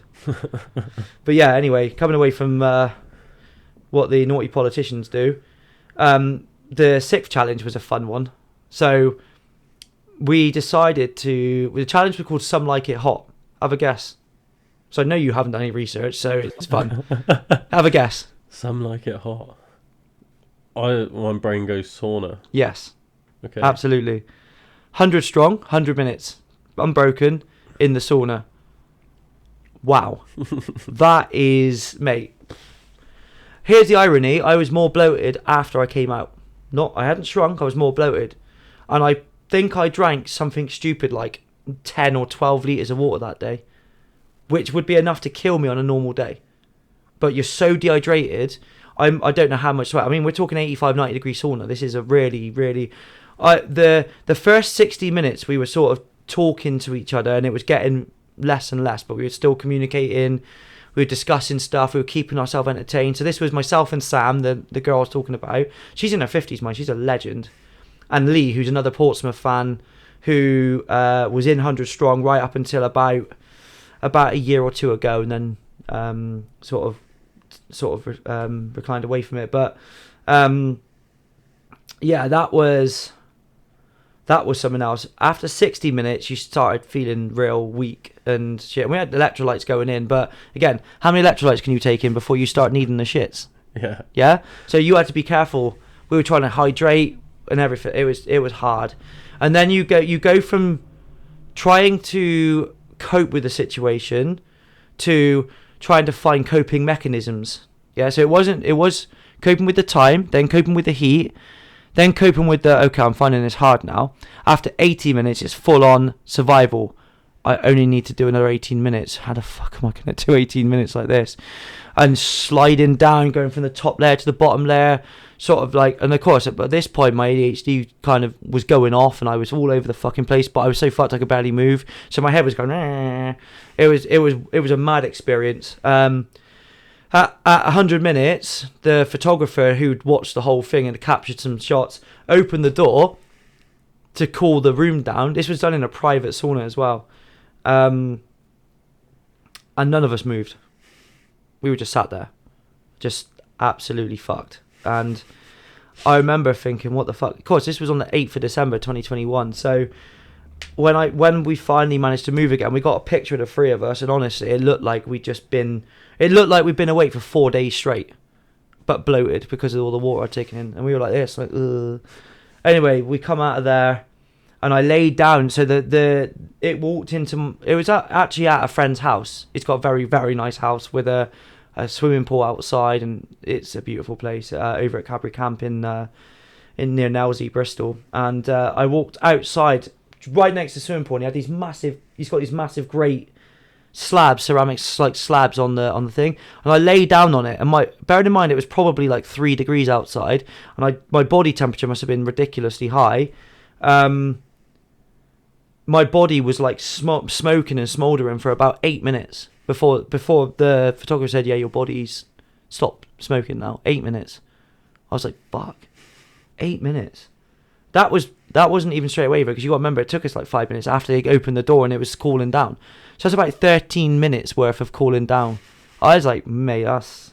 Anyway, I was ill after that, really ill. As you can imagine, my body had gone through... That was what I call a survival challenge. It wasn't an endurance challenge in the physical sense of exercising. It was purely a survival challenge. It was endurance, but it was more like sticking yourself in a desert than being able to run X distance or swim X distance or do this for X amount of time. It was a very different type of challenge, and I really enjoyed it. Wouldn't do it again, but I really enjoyed the challenge of doing it. And then we come to 2022, and this is where we started doing one a year then. So 2022, I went back to the drawing board and thought, we need to do something different, something a little bit more like strength-based maybe. So I came out with, you know what a sled or a prowler is, don't you, yeah? So for those that don't know, it's a tray with handles, and you put weights on it, and you push or pull it along generally a carpet, and up to a distance, and then you either turn it round or you pull the legs out, or it might have legs on both sides, and you pull it back, or you run round it and push it back the opposite way. And I thought, great, how do I turn that to a challenge? And I thought, okay, what we'll do is we'll stick our body weight equivalent on this tray and we'll run it for a half marathon. So I had to calculate the length of the 13-meter track, and it had to go from butt to butt, end to end. And we had to do 1,625 lengths of it to hit the 21,095 meters, I think it was. So we rounded it up into 21,000 exactly, so that there was no sort of oh yeah, you missed it by 2 meters. Can you imagine that? I thought, right, we'll go over and do that. So we literally started at 7 a.m. on the Saturday. And throughout the day there was fitness classes going on next to us, and what we did is there was 3 of us. So Lee and I weighed pretty much the same amount. So we had 80 kilos on the prowler, and I would do 5 lengths, he would do 5 lengths, and then we'd take 30 off, and Sam would push the 50, and she would do 5 lengths, and then we'd put 30 back on. Then I would do 5, Lee would do 5, Sam would do 5, and we were on repeat. Anyway, we got, maybe it was 13, 14 hours in, so it was about 9 p.m. at this point, and Lee's feet were fucked. They were so blistered he couldn't walk, he couldn't carry on, so he had to retire, which meant that Sam and I, who were absolutely fucked, then suddenly had less rest and had to step up and push harder, like at this point. So we carried on, and then at 2 o'clock in the morning, Sam collapsed and actually fell asleep on the side of the mats. So you had me, a live stream, and a photographer, and that was it. It was just me, up, back, 5 on, 1 minute off, 5 on, 1 minute off, 5 lengths. Anyway, one of the breaks, I remember going over, it was about 4 or 5 in the morning. There was just one person watching me. I was thinking, who the fuck is this randomer? They watched me all night. Fair play. And I still don't know who that was. But there was just one person all night just watching. It was just one. They obviously must have fallen asleep whilst having it on. But I was like... And it's That's more of an endurance challenge, just watching that. Trust me, it must have been the most boring thing in the world to watch. We got some amazing photos of that. I've actually got some really cool photos of that day as well. And about 9 minutes past 8, which the irony of that is, that was the exact time of day I was born on my birthday. I finished the challenge at the same minute that I was born, however many years before, 32 years before, which is a really cool quirk as part of it, completely unintentional, but so I crossed the line after 25 hours and 9 minutes, and I was fucked. The picture of us on the finish line, I basically crouched down at the end, and it's a shame we didn't video it because I couldn't get back up. My muscles started cramping. It was horrific. That was a tough challenge, a really tough challenge, proper endurance challenge, but it was also the last of what I call the small ones. We did other things in 2022 as well. So after 48 hours after I'd done that challenge, I'd climbed Snowdon via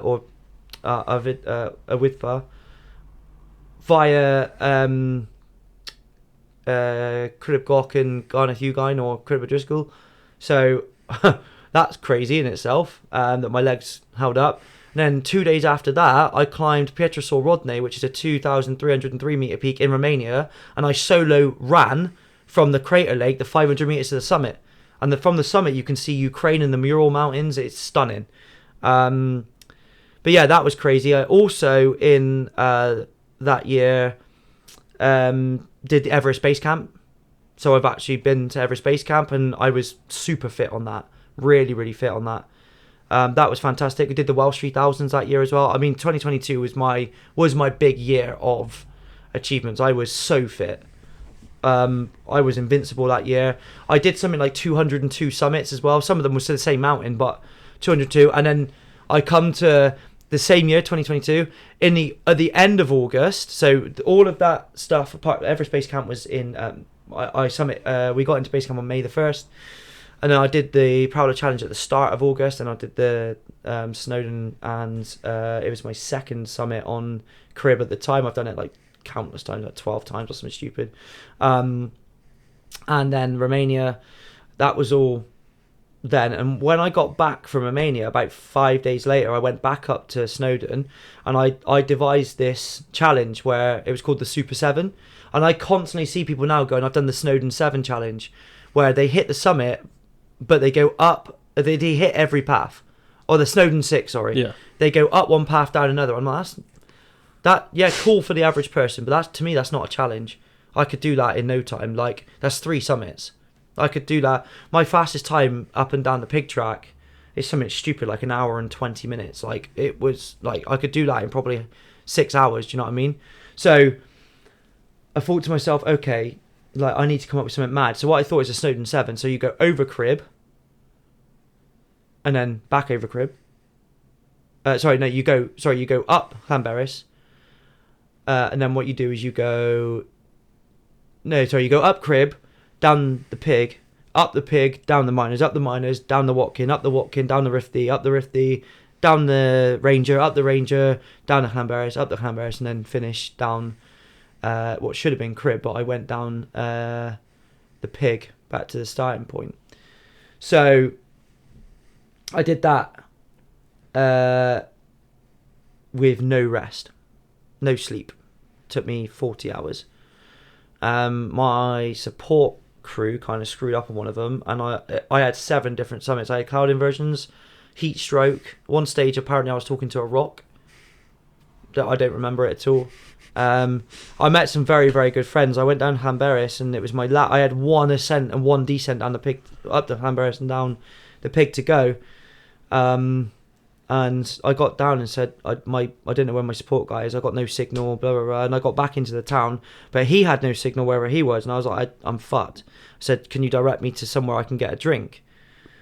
And they took me in, they fed me, they watered me, they did all this sort of stuff, put blankets on me and everything else. And I'm now still really close friends with them. Whenever I got to Llanberis, and I have done ever since, like many, many times guiding, many, many times just on my own sort of stuff.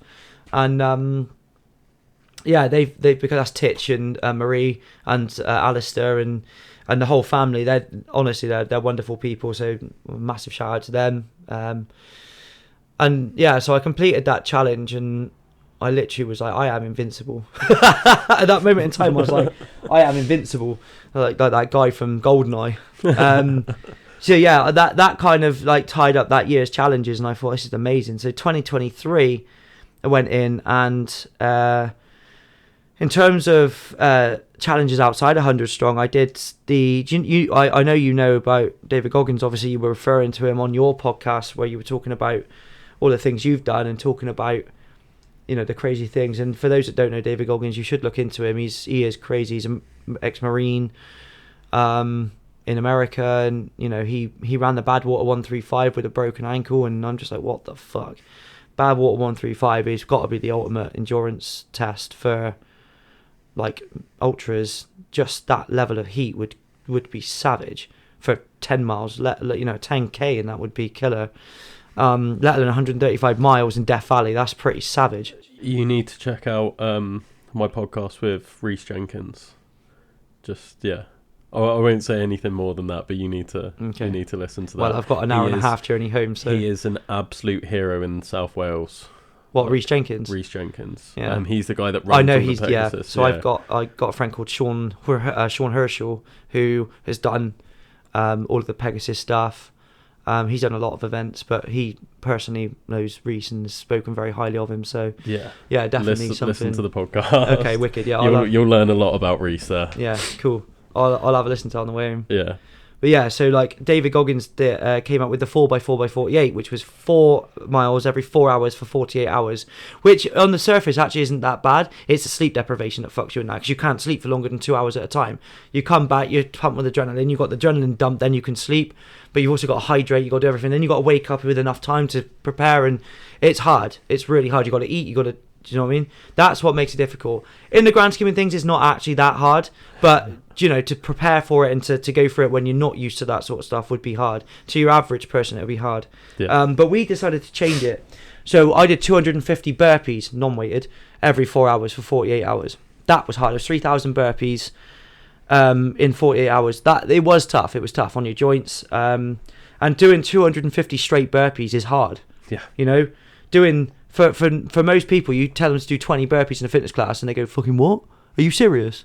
So, you know, it would take us half an hour to sort of hit out that at a steady pace where you didn't injure yourself. Because again, when you do any endurance events, the key thing is not anything other than how do I get my body to stay intact in that much time. which we'll come on to in a minute. So we did the 250 by 4x48 community challenge, and that was for Rakan, who's another one of my colleagues at Epic. I mentioned Andy earlier. He's a colleague there. And he's a Palestinian, so we did it for Medical Aid for Palestine. Again, I'm not taking sides on any of the stuff. It was his charity. I decided to take part in that, and I really enjoyed the challenge. It was a good challenge. And I met some people through that you battle with people and you survive with people and you're bonded by serious experience. And then I thought, okay, so we need to do something outside of Bristol. I finally got to the point now where I was like, I've tested myself. I'm good at this. Let's go big. This is 23. And I thought, okay, what am I going to do? I need a why. I don't need a what, I need a why. Why should I do something? What am I going to do? What's going to bring a big amount of attention to what I'm doing so we can make a big positive difference?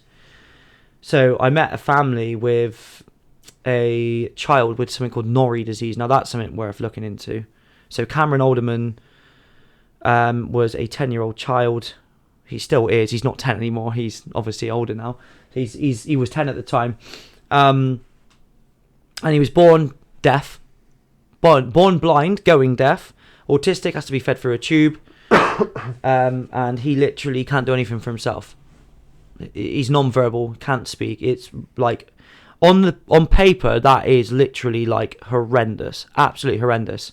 And anyone who doesn't think that obviously has gone through something serious to think that that's not that bad. Do you know what I mean? That you censor your actual like main senses are pretty much gone. No sight, no vision at all, nothing. Yeah, hardly any hearing. He's deaf in one ear, virtually deaf in another ear. He has to live his life through feel. But I tell you what, that kid was so strong. So I thought, all right, what do we do? So we decided. I looked into it. No one had ever stood on Ben Nevis' summit with Norrie disease. Thought, well, there's a challenge right there then. Couldn't walk though, can he? He can't walk. Can't do anything for himself. He's got to be completely looked after. So I thought, okay, well, we're going to have to carry him then, aren't we? So myself and his dad, Adam, carried him up while his mum, Carla, and Lee and Sam, my 100 Strong team, drove all the way up to Fort William, up to Ackentee Road at the foot of the tourist track. And Adam took him up to the halfway lake, Lochaber, and then I took him then all the way up.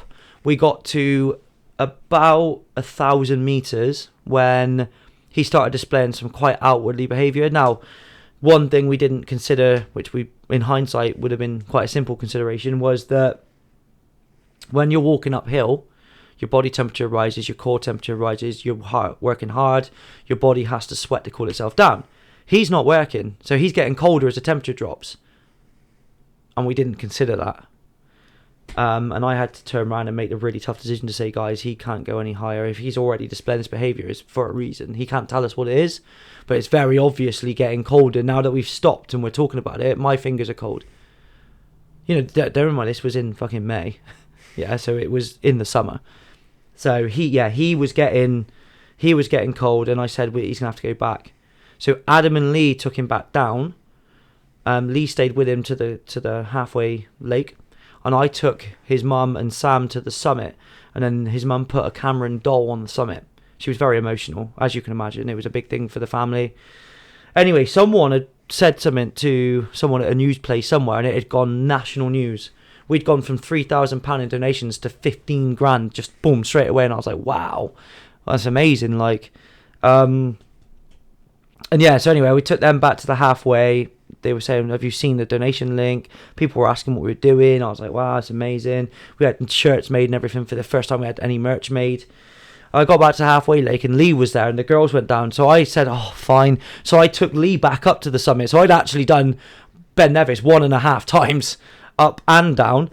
And then got down to Fort William again at night, and we had this meal, and it all got a little bit disjointed. Then there was a lot of like, oh, I don't like this decision, I didn't like that decision. There was a lot, not to me, but within the team, there's a little bit of niggling, and it was a shit. It really, that kind of ended a little bit on a sour note there.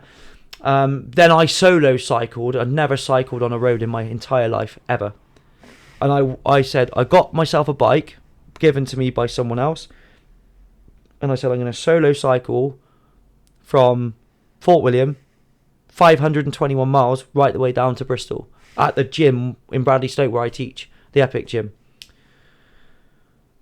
I thought, oh, okay. So I woke up in the morning early and I was taking loads of videos, loads of pictures. I got about 500 pictures of that challenge. Honestly, it's still my favourite thing I've ever done in my life. It's the coolest experience.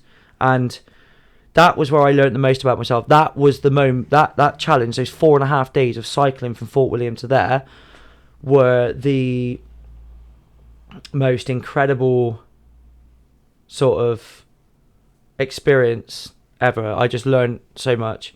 So what I'd done is at the start of each day I would go online before I started cycling and book where I was going to stay that night. I was going to wake up, see how I felt and go, right, I want to get to this point, I've got to do this many miles. Didn't do that the first day. First day I thought, right, what I'm going to do is I'm going to go as far as I can. So I cycled for 38 straight hours from Fort William to the Lake District in one go. All I did was probably shouldn't say this. There's a town just outside of Glasgow, and it's up this fucking great big hill, and I can't remember what it's called now. It'll come back to me after we press stop, and then I remembered it now. But you cycle up this hill. You come out of Hamilton, you go up. Not Hamilton. Is it Hamilton? Yeah, I think it is Hamilton. You go up this hill and you carry on, and then you get into this town, and it's such a relief when you go up there. And I tried to curl up in someone's log shed and get some sleep. But the log shed had a thing at the bottom. Bear in mind, if there was a camera, they would have come out and been like, what the fuck are you doing, man? Like, how I would have explained that, I don't know. I was in a fucking cycling vest with a little fleece on top, short pair of shorts on, a pair of GB shorts in Scotland as well, mine. That doesn't go down well in certain areas either. So I was like, fuck. Again, just thought, whatever, it is what it is. So I remember being like, okay. And I lay there for a few minutes, and there was a gap underneath the thingy, and it just blowing through. This was about 2 a.m. I thought, fuck this, I'm just going to crack on. So I got back on the bike and carried on going. I've got all the, so I think it was Komoot or something like that. I recorded the whole thing on. I've actually still got every single leg that I did, and I broke it down into 17 legs. So like each day would have like 4 legs on it or 5 legs on it, and it would be like from here to here, short break, then there to there, short break. And that was how I mentally departmentalized everything and just got through it. So instead of thinking about I've got to go 100 miles today, I've got to do 23 miles, 23 miles, 28 miles, and then a short one of 19 miles. The short one was always the one with a fucking great hill on it. So, but yeah. So anyway, I cycled from there into Carlisle, and I was fucked. Oh, you can imagine I was completely sleep deprived. We'd just done Ben Nevis, and I carried up a 37 kilo human that was moving around trying to. And I was like, fucking hell, this is going to be a hard few days, this. And anyway, my partner met me up in the Lake District and found me on the side of a road because there was no signal. She was driving round random country lanes trying to find me. And I was like, I've got no fucking signal. And I've got nothing left in the tank at this point. I need to rest. I need to sleep. Anyway, finally, and there was every time a car comes up, I was going, oh, fucking save me. And I come onto this like random bit, and I recognised the car, and I was like, yes, thank fuck for that. So anyway, I chained the bike to a random gate post or fence, tried to hide it with some reeds and stuff, and just fucking left it there. And I stayed in a hotel called Eden Grove, I think it was. Turned up, and we booked this random room. Yeah, they took one look at me and upgraded us to the penthouse. And I was like, wow, mate, honestly, I went in, the bathtub was fucking bigger than this room. I almost drowned in it, and I literally was like this, like, oh. And she had to keep an eye on me to make sure I didn't drown. It was that serious. Like, I was so fucked. Anyway, I revived overnight. I must have slept for about 9 hours. And anyone that knows me, I sleep for 5.5 hours a night. I don't sleep for 9 hours. So I got up the next day, and in my head, I thought that was the last time I was going to see anyone until I got back home. So I was like, right. But I was like, I was energized. I was like, everything else, fuck me. I wasn't prepared for that next day. So I got up, and it was all in the Lake District. Yeah. So I got to cycle by myself and really take in sites like Windermere, sites like Glenriddin, Ullswater. Unbelievably pretty, man. Like, I can't even tell you how... Like, when you drive from place to place, you don't see everything. You don't take it all in. You don't actually experience it. You know, I was cycling from town to town and just taking 5 minutes in each town going, oh my God, this is insane. I was looking at Skiddle. I was looking at Helvellyn. I was looking at all these lovely things on the way past.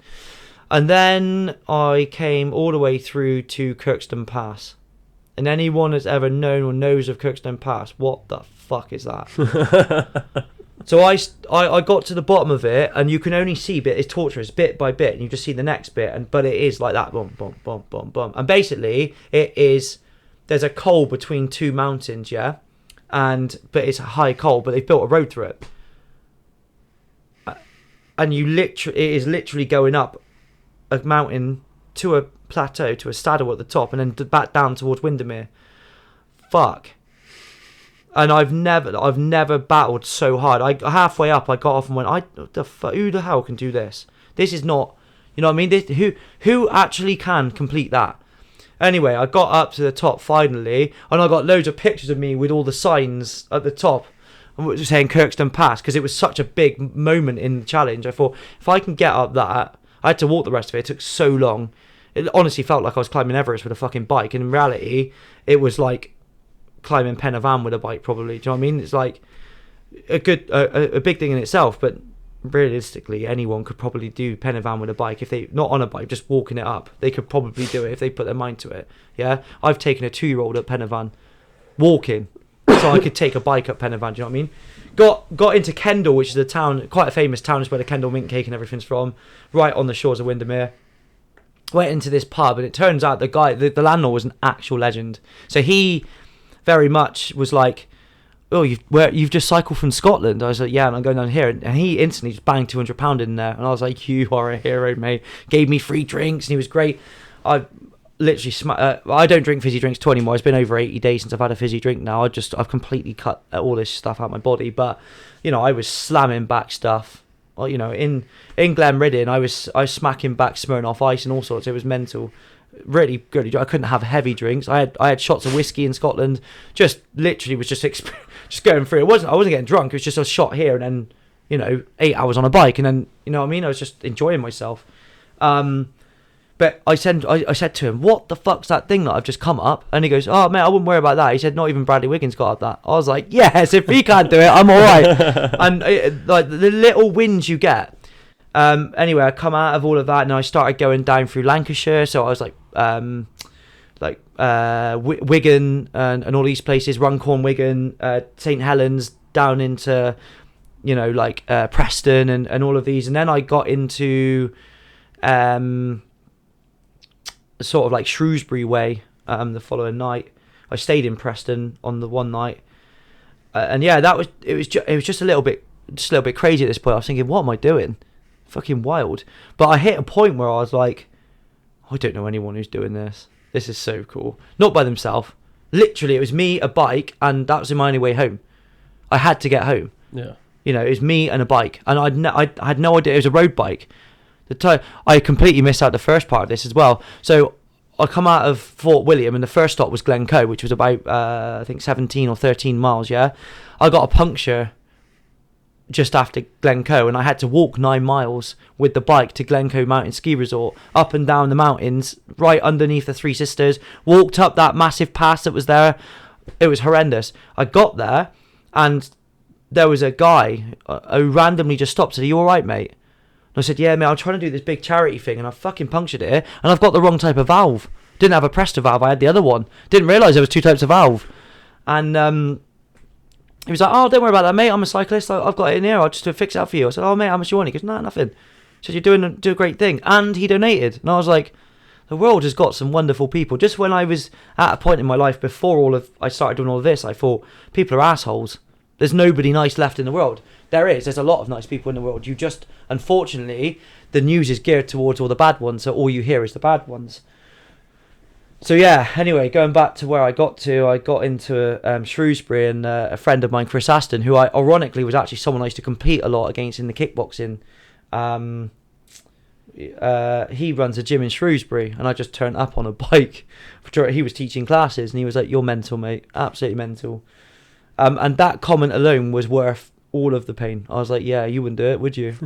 And he definitely beat me in the points fighting, and I beat him in the endurance events. So, it was nice. I cycled then in the complete darkness down to Ludlow. Ended up somehow breaking into Ludlow racecourse and walking across it by mistake. I don't know how I did it. It was all locked up, and I was thinking, fuck, like, what if there's cameras? I'm going to get in trouble. Didn't. Stayed in Ludlow at this fantastic place. It was like a really historic place. Found out that Ludlow actually used to be the capital of Wales. Didn't have any fucking idea about that. Stayed in this apartment, and I've got some friends in Bristol who came up. So a guy called Gary Locke and his wife Claire and their daughter Neve came up. Aiden's the son is one of our Team GB kickboxers at Epic. And yeah, so they come up and they bought me some food because it was late at night by the time I got there. They bought me a takeaway pizza, which gave me the calories I needed. They come up, swapped over a load of all my dirty clothes, gave me some fresh ones to do the final day cycling the next day. They then went back home. So he drove up an hour and whatever it was, an hour and 20 minutes or whatever it was, just to give me some clothes and a pizza. And I was like, wow, like the amount, if you do these big things for people, you find out who really does care. Yeah. And I was like, this is incredible. And then got up the next day, and I only had like half a day cycling left, 6 hours of cycling at the most. And I was like, because I was doing like 15-hour days in the saddle, one of them was an 18-hour, or 38-hour day, 18 hours. I led down for 6 minutes in someone's log shed and got back up and did another 20 hours. You know what I mean? It was just crazy. Or it was the other way around. It was 20 hours and then 18. But yeah, I just, I got to the point, I cycled in, and then it got to this point where I was coming through Chepstow and people started recognising me. Beep, beep, beep, beep. People knew who I was. They'd seen it on social media, on the news. They were having I was having people putting the window down, "Go on, Matt." And I was thinking, fucking hell, this is mint. Like, I didn't realise anyone knew I was there. So I got back into, I crossed the bridge. I come over the bridge and cycled through. The route took me through the village I grew up in, Ulverston. And I was like, instantly, I was like, I'm literally home. This is amazing. I have like 6 miles to go, which is like 25 minutes. Yes, there's a couple of hills, but I don't give a fuck right now. Like this, that's nothing. I just walk it if I really want to. Went past all the things I'm familiar with as a kid, so it started bringing back memories. And I'd just gone through this massive journey, and I got a bit emotional. Didn't outwardly cry or anything, but I got really emotional, mate. Like, I was choked up. I was like, this is such a magical feeling. Like, it was the first time I'd properly survived something like this, and I felt a massive amount of healing. And it was so invigorating. So I come through Ulverston, I got up the hill, didn't get off the saddle, I was so close to home, I just got the adrenaline to go through. And I'd gone through some wonderful places, like Hereford is a stunning city, and I'd gone through that. I went up Simmons Yat, that's a whole story, and so that is hell. The Forest of Dean, Simmons Yat, fuck me. That's another fucking, no one warned me of that. Suddenly I got to it, and it said, "Oh, you got a really steep incline." I was like, "I'd be fine." Well, fuck, wasn't fine at all. But yeah, and I got up onto the A38, and I know at this point there's about 15 minutes left, so I just stopped and texted my family. I knew my mum was going to be on the finish line, and just said, "I'm 15 minutes away." And I got up onto the top, onto the bridge to the big roundabout. I turned left. I knew there was 2 left turns left, and I was home, and I was like, "Oh, I'm 2 minutes away." And then I saw someone at the end that I recognised that then suddenly disappeared and ran in. I thought, "Well, what's that?" You know what I mean? And I come around the corner and I decelerated. And I just sat on the bike and I was like this. I was like, oh.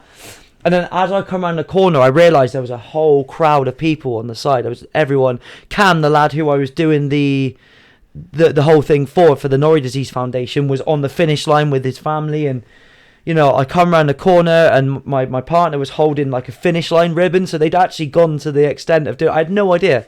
And I come round and I didn't even take everyone in. I just thought, wow, amazing. And I got off the bike. I stumbled off the bike because my body was just so fucked. And then I bent over and I was like, oh. And the next thing I know, Martin Evans from BBC Radio Bristol was like, "Matt, how you feeling?" And I was like, "Is this fucking what the fuck?" And I was like, I'm tired. and he did a 6-minute piece on me on the finish line. Then for anyone who knows me knows I love Wagamama's. I'm a big katsu curry fan. They handed me this bowl from Wagga's, and it was just a katsu curry. I was like, this is sick. I was like, this is wow. And then I went home and I actually went to work that night. Nice. I went and taught my kickboxing class because, you know, if I'm demanding the highest level from my people, why shouldn't I show them how it's done? So, and again, I got called crazy for that as well, mental for that. So that was 2023, and that was amazing. Then I set a world record in 2024. I won't spend so long talking about this one, but I became the first person in history to summit the highest point in Ireland, which is Carron-Two Hill, Northern Ireland, Slieve Donard, Ben Nevis, Scaffold Pike, and then Snowdon, with solo cycling between them. Someone else claimed they'd done it in a group, but there's no evidence of them doing it. There's no proof they've done it. There's proof that they started it. It all went very quiet, so I have my doubts whether they ever completed it. So it could be that I'm the only person that's ever done it. I don't know. But I am definitely the first that's ever solo cycled it. And it was on the BBC. And I tell you what, there were some magic moments at the end. So that was 962 miles of cycling. I couldn't even tell you how high the actual vertical meterage was on that. It was hard though, and I met some amazing people on the way. It's the only time in history I've ever had cramp in my calf, hamstring, quad, and glute at the same time. Savage. Carron-Two Hill, by the way, if you've never been there, you must go. The McKilliguddy Creeks are unreal. I went and it was pissing down with rain. I had no idea where I was. I was navving from somewhere I'd never been in the worst conditions, and I was the only person in the entire park as far as I could see. There was no one anywhere. And I come out from this bit not far from the summit. The summit's got this incredible cross on it.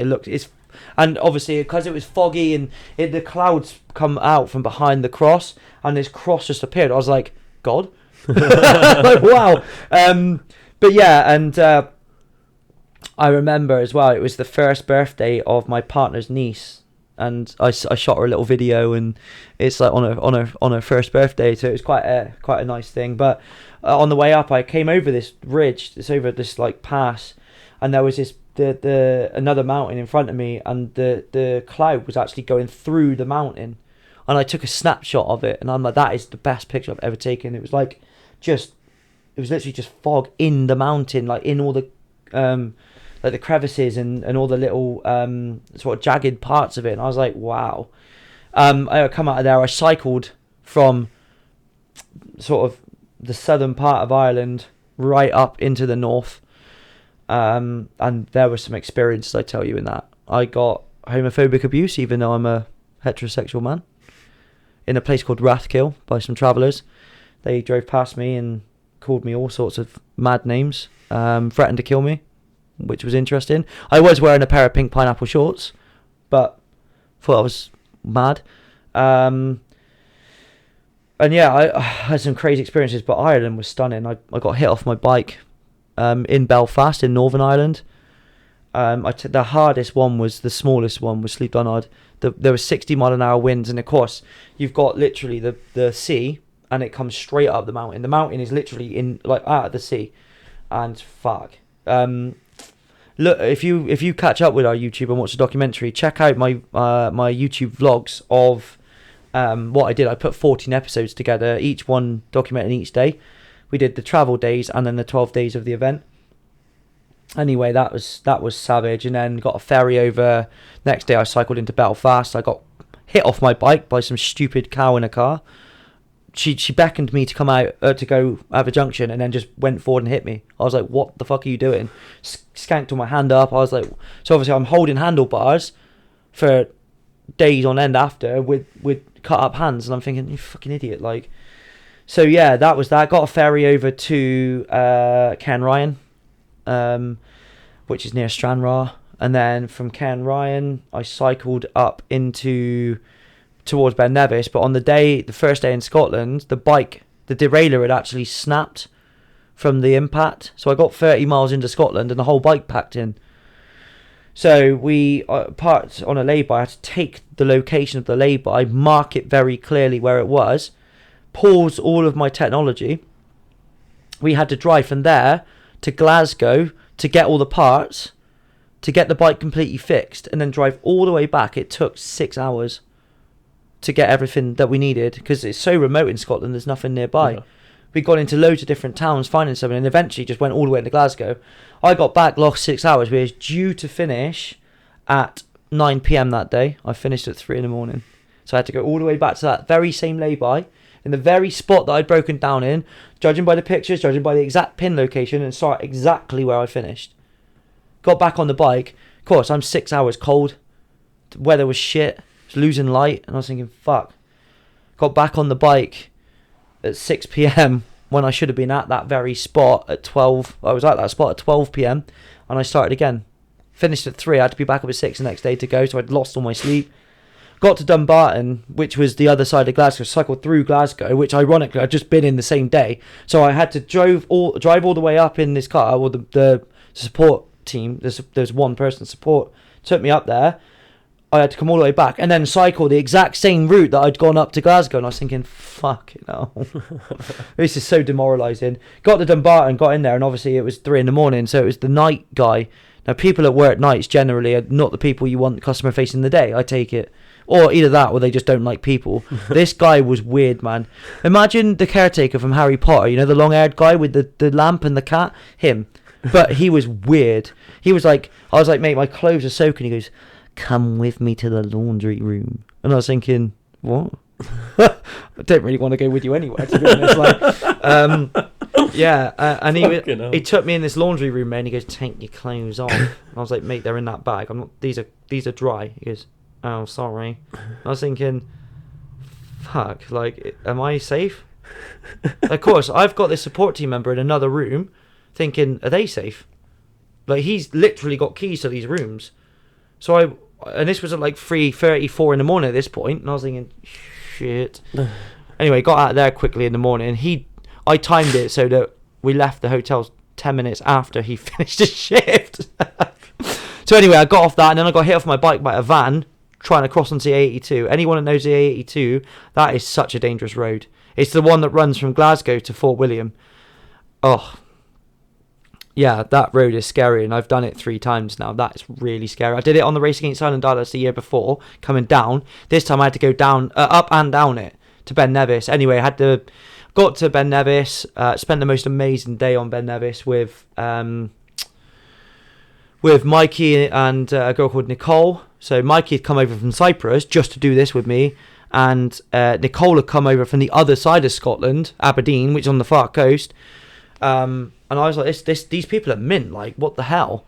So that was cool. And I sort of got to know everyone a bit better, and, you know, I knew Mikey through the circuit. I didn't know Nicole. So that was cool. And it was icy on the top, and we got loads of videos up there, so that was great. Everyone by this point has started seeing me online and stuff as well, so it was cool. Got down, and then cycled the opposite way down, but this time I didn't do 38 hours from Ben Nevis. I definitely had some stops.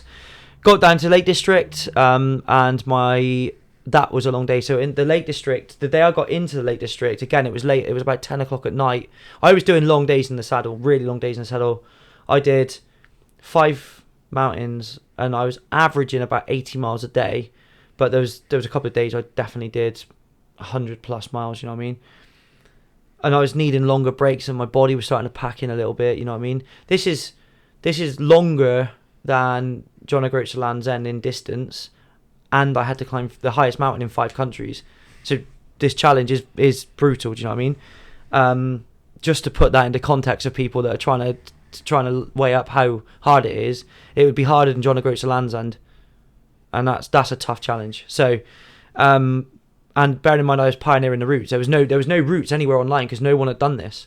So I had to come up with it. I was being taken through canal paths that was fucking me up. I was going through these trails at night where I couldn't see anything, getting smacked by branches, flies in the face, you name it. So I had to put glasses on at night where I couldn't see anything anyway to try and save my eyes. And I was thinking, and then I was coming off the bike, so I was hitting stuff on the ground. Honestly, it was hell.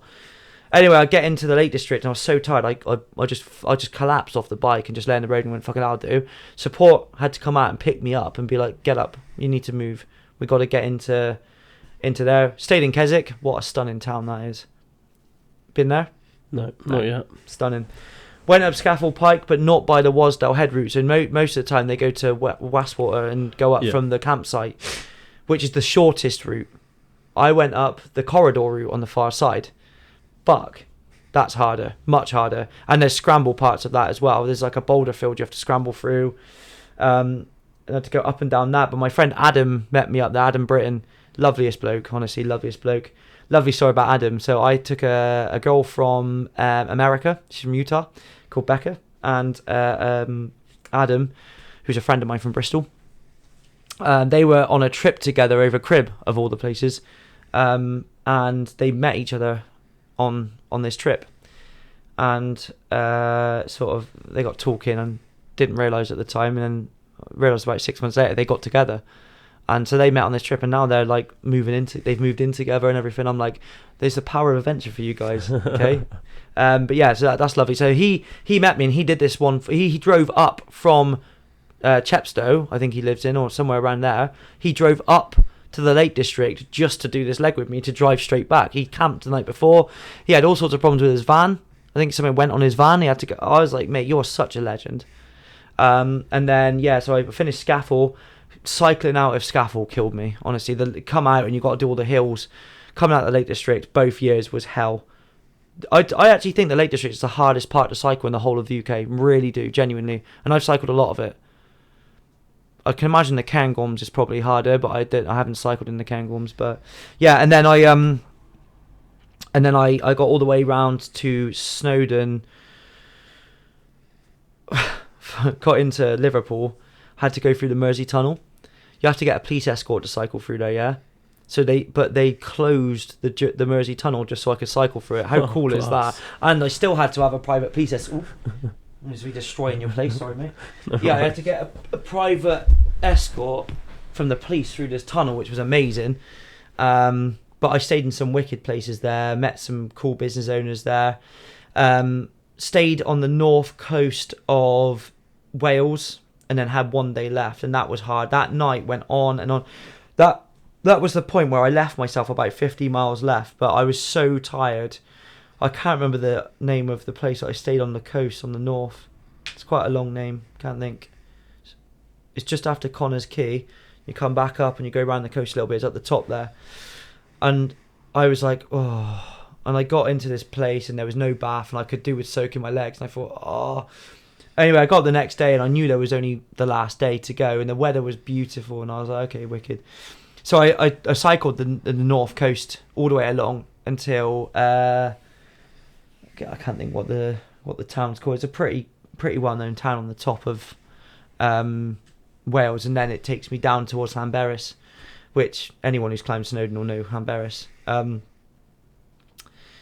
I get into Llanberis, and it was the most... So basically, there's I end on Victoria Terrace, which is where my friends that I mentioned earlier, Titch and Marie and their family live on that road, which is right at the foot of the Llanberis path. And there's a road with a pub called the Royal Victoria at the end of it, and I generally stay there if I go up there. So everyone was lined on that road, but I didn't realise how many people had come up to see me on the finish line. So they were all lined on this road waiting for me to come around the corner there, but I hadn't. It had taken me through the town and then coming in under like the viaduct on the top of the road. So I come in on this massively anticlimactic part of this 962 mile cycle, and I've just fallen off my bike and gone, thank fuck for that. And I've landed right next to my partner, and she was like, oh, how did you appear? And I was like, what do you mean? She goes, well, everyone's down there. I look around, my mum's there, but she's still looking over there. And like Jack, who was my chiropractor who sponsored the event, and Titch and all that, and they're all lined down this road. And they're waiting for me to come that way, and I'm looking at them from where they thought I was going to finish after. And they've all started twigging I'm there, and they were like, what? And I was like, you do realise there's two ways into this road. So that was a really weird thingy. But we got... I got two friends who had done a lot of filming for BBC. So, what was the name of the programme they did? It's a really, really big one. It's like a discovery thing where they do like animals in like the Arctic Circle and the Galapagos. And all of this is like discovery. I can't remember what it's called, but it's a massive thing. They've done a lot of work and filming on that and editing on that. So they came up and did the final leg with myself, Jack being the Cairo guy. We went up Snowdon, had these amazing scenes on Snowdon. Honestly, like one thing I did on this challenge as well was I bought a pack of 8. In Ireland they love a Lidl, absolutely love Lidl, yeah.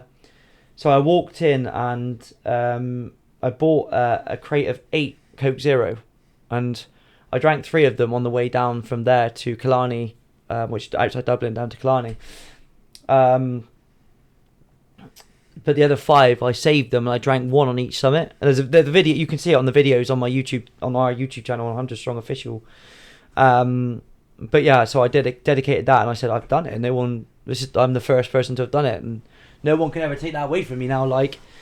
And it's such a massive feeling of being like, and of course this was the second time I'd done one of these things, and again I learned so much from it, and I was like, do you know what, I'm good at what I do. Like that moment I was like, I'm good at this, you know what I mean, I have the skills to do this, so why not do more of it? Yeah. So yeah, and then we spent some magical moments on the summit, and Charlie and Alexandra were filming everything, and Jack he'd sponsored a lot on this as well. He paid for the bike repairs, he paid for a lot of stuff. It was amazing, and it was like, oh wow. So that one, which I called the British Isles 5 Challenge, was, and that was all for mental health charities and stuff. That was all dedicated. So I'd lost a couple of friends to suicide and whatnot over the years. One in particular triggered that off, and I thought, okay. So I did it for that, really. And that's something that I had to do really for me, but I also was like, look, we're in a real problem post lockdown where a lot of things have gone wrong, and we need more resources. I did it for 4 different charities. One was a women's charity, one was for the LGBTQ community, and sort of tried to turn it around. In hindsight, it was a mistake. It was too much admin, and there wasn't enough sort of on one. I should have just picked one, like Mind, and just gone with one. Or I had Mind, Andy's Man Club, LGBT Hero, and Wish. So that was probably the wrong approach, but I tried it and it didn't work. That's one thing I can say. I've tried so many things that I now know what works, and that's why I've now got a business, Eternal Adventures, in challenge guiding, in everyday hike guiding, and I've got just a group of people together and an operations manager, and we run it together. I'm actually more office based on this, but I do the challenge guiding stuff. That's what I specialize in. The normal trips, my business partner does a lot of those, and some subbies and everything that we've got in that do them. So so I got that realization where I was like, I can do more with this. Anyway, I made my way down Snowdon, and it was just knowing that you had no more uphill, you had no more cycling, you basically just had to get off the mountain safely. Was just a really nice walk down. Everyone met. We had a big curry on the night, which was lush. And the next day we got up and did a load of filming in next to Llynbedan. So there's a big lake that Llanberis is built on. And we did a load of filming on that. And that video is also on the YouTube channel. And I say some quite poignant things on that as well, which I actually still watch back now. And I go, I came across really well on that. I got my point across very nicely. I articulated myself in a way that actually is exactly what I was trying to feel. But I was also still emotionally feeling the challenge, so it was spoken from the way I was feeling at the time. Now when I speak about it, I speak about it quite sort of objectively and and whatnot, but back then it was purely about the emotion of, well, I've done it and it's what an amazing feeling. Now I'm looking at it and I go, that was great because it's allowed me to do this and this. It's a logical step to it. But yeah, the aftermath to that was great. I got back. Pretty sure again when I came off of that I went straight to work, I think. And I also the next day or a couple of days later I went onto the BBC Bristol into the studio, did a load of filming. That interview is also, I came across really well on that one. That's on our YouTube channel, so that was that, and then I sort of wound that all up and was like, great. That was 2024, and then due to have our first kid. We got pregnant in the latter part of the year. In 2024, we lost that baby at 13 weeks or pregnancy, I don't know, however you want to call it, in February, on February the 5th, 2025, which was then the catalyst to last year's one, which was a crazy challenge last year. The amount of logistics that went into last year's one was insane. So, watching the process of a miscarriage is really difficult. In hospital, watching somebody have, the remains of your child scraped out of them, and the pain it caused, and the psychological issues, the fact their systems went down on the same day. So normally they send this stuff off, they do tests, they send it back and say you're fine to let them go. They didn't have that. So 12 hours in that hospital. I got a phone call at I got a text message at about 6:48 in the morning. I was at work saying I think I'm miscarrying and all that, and it was just like, wow, that's Jesus, are you sure? And she's usually pretty spot on with things, so I went, okay. I think so. My clients were like, go, you gotta go. So yeah, that was a long day, and it wasn't until 2 days later that it really hit her properly, and that was when it was hard work. It was really hard. She was in a dark place. 1 minute she was absolutely fine, the next minute she was depressed, and you're quite right. I can completely get it. For us guys, it's tough, but it's tough from a viewpoint of feeling powerless and not being able to do anything and watching people suffer. And it's not easy. Like, we pride ourselves on being able to make a difference, especially with what we've discussed today. We try and make a difference to people. We try and help people and build people. When you are powerless to do so, it makes you feel powerless. And then whatever the reasons for originally doing this, like I said, all the problems of feeling powerless in my past and having no control, I'm bang, straight back in that position. So inside, I was destroying myself. But no one would ever see that on the surface. They were like, how are you feeling? I'm fine. But it wasn't so much of how are you feeling, it was how is she feeling? And rightfully so as well. I'm not saying it's bad. She was struggling. She needed a lot more support than I did. But yeah, again, I used 100 Strong to let myself heal last year from it. That was me getting my emotion out. So it was really easy. I just needed to decide which charity to do it for. So came across Sans Charity, got in contact with Sans Charity, and said, look, this is what's happened. I also know a lot of people that have lost children, both in the pregnancy phase and post-birth. My best friend Matt, who's also my barber, lost his daughter. She was 11 days old, HLH. I was there when she died, which is unbelievable. I can't even that was 2015, December 2015. Honestly, I can't even tell you how awful that is, watching a baby die. And it's really sad because, like I said, by the time this goes out, my child could be born. I'm assuming this one goes out on Wednesday. So my child could be born, or maybe she won't be. Maybe she's about to be born. But when you've experienced an 11-day-old dying, you can't help but fear things going wrong. You can't help but be worried about it. Now, I do my best to not externalize my fears, because obviously that projects onto the people around me that are having a different experience to me. I try and also make sure I enjoy the experience and not ruin it.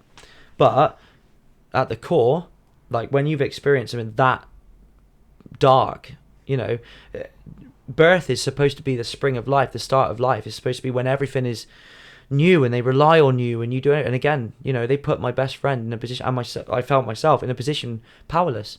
She died. And there's nothing anyone could have done about it. And she died in his arms as well, which is just I've gone through a lot, but that was just a whole different ball game. Being told your uncle's been murdered is one thing. Being powerless and watching that child die, and it's not mine, it's my best friend, someone that's gone through a lot in his life, and I'm just like, ooh, that one stings, really stings, you know what I mean? Because it's not directly me, where I'm numb. I'm not numb. When your uncle gets murdered or something like this happens, you go numb. And then I was watching him suffer, and I was feeling pain for him and for the fact that it was so unnatural, and it was a completely different experience. And that was really tough. That was December. December has been horrific for me in history. And that's just horrific. So going back to watching my partner suffer and me rewinding back in my head to that, and I was like, okay, I need to do something for SANS, which helps parents everywhere. Now that I understand this, again, I didn't realise how many people had gone through this shit. Yeah, when I started talking about it to people who knew what I was going through, they were like, I've lost 2. Someone else, I've lost 1. I've lost 3. I can't have children. And I'm thinking, oh my God, like, fuck. So SANS, we set up a lot of stuff, and I set up a mint room. So mint rooms are a high-end Indian restaurant in Bath. The owner of it, Luther, is a friend of mine. He's got an amazing story as well. He's a fantastic guy, and we did one last year before the year before. We hired out his Bristol restaurant before he closed it. He closed it to focus purely on Bath. Bath's his baby restaurant. That's the one he started with, and that was the big one. So we held a night there where I had some auctions, and we had a lot of cool stuff. And Matt spoke, and Laith, we come on to Laith, who's the guy who completed that challenge with me that year. They both spoke about their loss, and we also had someone from the charity speak on the night. So Araya, who was Matt's daughter, passed in 2015, and Laith's son, Sammy, who we actually dedicated the documentary that was made about the one we had this year, or last year, sorry. His son Sammy is who we dedicated to. He died 20 years ago from literally next month. So it was all set, and we said, right, so what I wanted to do was go sea to sea, east coast to west coast Scotland, and climb the 9 highest peaks in Scotland. So we had to do the Cairngorms 4000 challenge and the Lochaber 4000 challenge in October. Swim the North Sea in October. Fucking, you've got to have some balls to do that, I'm telling you. It is cold. And then go all the way to the other end and stand in the Atlantic Ocean and fully submerge in it. Now that, fuck. We'll get onto that. So, logistically, we needed a team. We needed drivers because of the amount of kit we had, and we had bikes. We were cycling coast to coast. Weren't allowed in vehicles at all, apart from to rest. We couldn't sit in a moving vehicle. So, we plotted the route. Took ages. I got a friend of mine called Ash Barnes who does like 3D sort of route maps, and he's got this thing that like moves and it shows you exactly the route. He did one for the year before, and did one for last year's as well. So he did that. We got it all set up, and I did all the routing. I went up on holiday for my birthday, and my partner took my dog, the Cocker Spaniel, called Fratton, which is Portsmouth's ground, obviously named him after that. We got a massive derby game tomorrow against our fiercest rivals as well. Play at Pompey. Yeah, and so I went up and basically recce'd the route as a holiday. I borrowed my mate Tom Simpson's VW camper. So I mean, I've got some amazing people around me, yeah. And we recce'd it, but what an amazing! It was such amazing weather, and we were on Loch Vorlich on the beaches in Scotland. The beaches in Scotland are unreal. Literally, it's like I posted up one from the other opposite side of the thing, being like, "Where am I?" People were like, "I have no idea." Unless they knew I was in Scotland, they were like, "Fuck no, it's Greece." Now I'm in Scotland. People were like, "Fuck off." So now I'm in Scotland. Look, pinpoint. They were like, "Wow, Scotland's stunning." I was like, "Yeah, it's literally the most beautiful place I've ever seen." Like, and it's right on our doorstep. We don't appreciate what the UK really is. It's stunning. Wales is stunning. The actual countryside in Wales is unreal. The further north you go, like the more mountainous it gets. And I'm like, wow, you know, from Cadair Idris up to Erury, all of those roads, and it's just unbelievable. So that's amazing. So anyway, I put this thing together. So we met a guy called Kieran Diamond, now called Kieran Simons, but it was Kieran Diamond. What a diamond, honestly. Couldn't have been a more apt name. He was the missing piece of the puzzle. We'd never met, none of us had ever met him before. And Laith had put, who's my business partner for Eternal Ventures, he put in his running group, because, I mean, this Laith, I'll go on to Laith properly in a minute, but he's an incredible athlete. He put in, oh, guys, we need the help. And this guy just reached out, didn't know any of us, didn't know the vehicle, didn't know anything. Had to suddenly last minute go, oh, boss, can I have a week off work? Or it was 9 days off work to go do this fucking crazy adventure for kids that had passed away and families that needed help. They gave him permission. He met up. I hadn't met him until we went up. And you see it on the documentary. I literally meet him for the first time when they arrived. So we got everything set up. BBC Radio Bristol were really heavily in on it. They wanted to know all about it. And I had the 2 documentary guys, two people that had done work for my best mate Matt, and he's like a really good, really award-winning barber, so he did loads of shooting for him, and I was the host, ironically, that time on that kind of thing for him.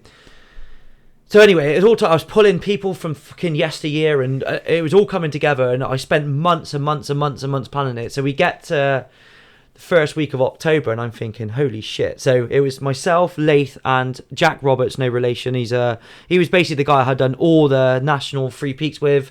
We did it in every season in 2022 as well, so that's another thing I did in 2022 that, off the top of my head, I can't even remember it because we did so many cool things.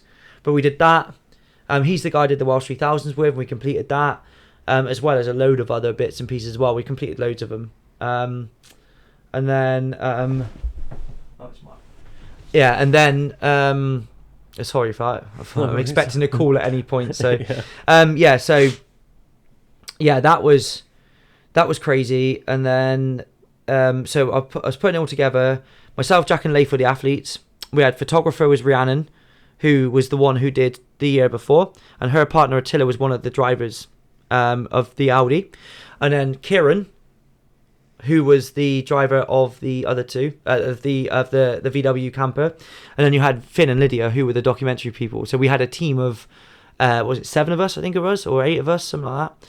And then you had Tom Simpson. Yeah, it was 8. Tom Simpson was the 9th. He was the guy who funded everything. So Tom's an amazing guy. Honestly, he's such a wonderful guy. Got the heart of gold. He's actually a business partner with myself and the 2 documentary guys for Axis, who's our videography company, who we've now set up. We had our first meeting last week. So there's a whole load going on. So it was very simple. We started on a beach. It's literally escaped me what it's called now. On the west coast, on the north and west coast of Scotland. Not far from where the Navy base is there, and I can't think what it's called. But anyway, we started there in the sea, in the North Sea. Cullen. So Cullen Bay, everyone knows of up there. Cullen was the town. It's got this beautiful old viaduct over it as you go in. We climbed through some random rocks, and on the documentary, you literally see us go in, go walk into a shop in the morning, all in wetsuits, and we're just walking down this town underneath this amazing viaduct archway with the sea in the background. It's so picturesque, honestly.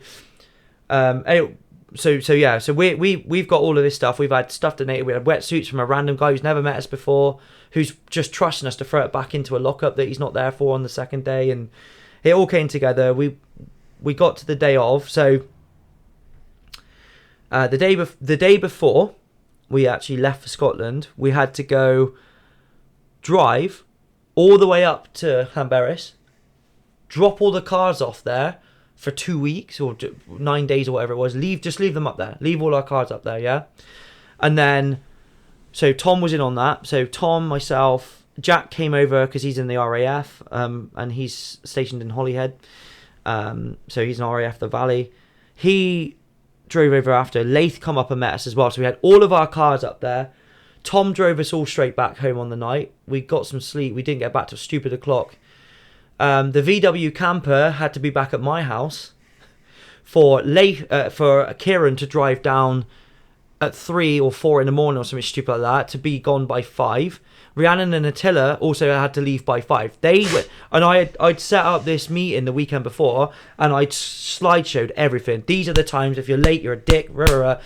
It was all down to an actual T. I'd planned everything, every single thing. Yeah, and so they set off when we were still asleep. We woke up. It was all gone. I was like, great. Woke up. There's loads of texts. I woke up at 4:30 or whatever time it was, just to show him the van.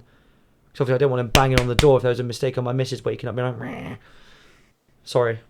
That wasn't a bad impression. But yeah, so that was that. And then so that was set. They were gone. Then we were basically picked up by someone called Jodie, who is the mum of one of my kickboxing students, young Henry. She drove us to Bristol Airport. Now we got on a plane at Bristol Airport to Inverness. Anyway, we're on this plane, and I went to the loo, come back, and I sat down, and the woman behind goes, "The guy at the front over there, that's Darrow Breen." Now, Dara O'Brien, if anyone who's watched Mock the Week, is the bold Irish comedian who hosted that. And I was like, nah. Anyway, me being me, the kind of person I am, I walked straight over. I looked at him, I went, Dara. And he went, top of the morning. Oh, I didn't say top of the morning. That's apologies to all the Irish contingent out there. But you know what I mean? He was, Joy, he is the nicest guy. Yeah, the nicest guy. He shot a video for us in Inverness Airport, which we put out, that got so many people engaged with what we were doing. Huge. So massive thank you for Dara for that one as well. So we did that, and then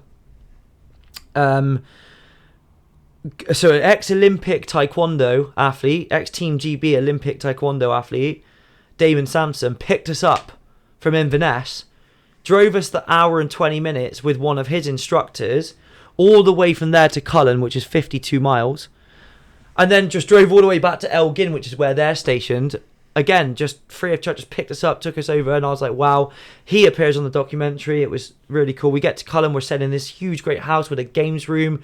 We're playing ping pong over who's going to get the best rooms, and that's all documented in there. There's a whole hurrah about that. Anyway, watch the documentary for that. It's so good, honestly. And then there's some shenanigans along the way with Vaseline and whatnot. Best left to watch. And then then finally we sort of did a filming day, a planning day the next day. We all ate together, did all the nice stuff, and finally we got onto it. So we had to we swam 1.28k in the North Sea. Fuck, the scenes around that in the documentary as well are unbelievable. We had drones up, it was fucking insane. And honestly, I've never swam I don't like the sea, I hate it. So it was a real thing of me. That was the big thing. If I can get through that, I can do this. There was times where the sea was relatively calm considering, but there were times the waves come over our head. There's a few times you see it. Jack had a GoPro on and he captured the moment that we got mullered by a wave and it was all going everywhere. We come out of the water celebrating pretty hard that day because we were like, wow, what an achievement. Like 3 guys that don't really swim swam in the North Sea in October. You know what I mean? Who does that? So that was great. Then we jumped on the bikes and that was when the fun started. So we basically then over a day and a half, or over a day, cycled from the east coast to the centre, the heart of Scotland, where the Cairngorms are. You ever been to the Cairngorms? No. Fuck. Right. So we had an unbelievably wild experience in the Cairngorms. So the Cairngorm 4000s challenge is the 2nd, 3rd, 4th, 5th, and 6th highest peaks in the UK in one go in 24 hours. So you start from Cairngorm. So you start at the Cairngorm Mountain Centre. You climb up to Cairngorm, which is quite a steady but steep climb. And then you drop down, and then it's a real long sort of thing up to Ben Macdui. It's the 2nd highest peak in the UK. Then we drop through this fucking boulder field that ruined us. And then at the bottom of it, there's a valley that goes straight back up to Cairntoul. Now, Cairntoul is a fucker. Honestly, I'm like, wow. But Jack started struggling massively at this point. And, you know, we got up to Cairn. He actually skipped Cairntoul and went straight onto Angel's Peak, which is the 4th one. We ran up Cairntoul, ran down it, and then met him on the summit of the next one. We actually caught him. We did 2 mountains in the time he did 1. So we knew he was in trouble. And just as we were going up Breriac to finish off, we only had 1 last ascent. Then it was all flat and downhill after that. He collapsed and couldn't do it. We had to call Mountain Rescue out. It was real bad. He was fucked. But of course, Mountain Rescue, we were in such a remote place on Breriac. We were about 1,200 metres up. We couldn't really do anything. It was getting dark. It was getting cold. And he was going hypothermic. And obviously, as a qualified ML, I was like, we are calling Mountain Rescue right now. Jack actually was like, I can't do anymore. So listening to him, I called Mountain Rescue. I called the police, called the Mountain Rescue. They sorted it all out. Originally, we were going to send a team up from one side, Braemar, to drive up so far and then walk us off the mountain. I was like, mate, you're not listening. He's fucked. He's collapsed. Oh no, yeah, but they'll carry him. I was like, what's the point? We're 1,200 metres up. You're risking these people. It's getting colder. The visibility up here is fine. Get a helicopter for him, because right now he's not going to be in a good place. If it's going to take 6-7 hours for them to get up here. 6-7, I hate that shit.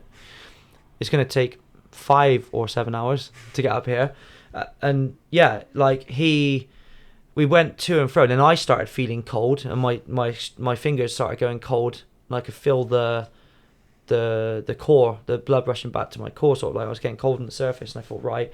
Lath and I were then also covered in survival blankets, and in the end I rang him back and was like, mate, we're gonna be we're screwed up here if you don't get up. We need a helicopter.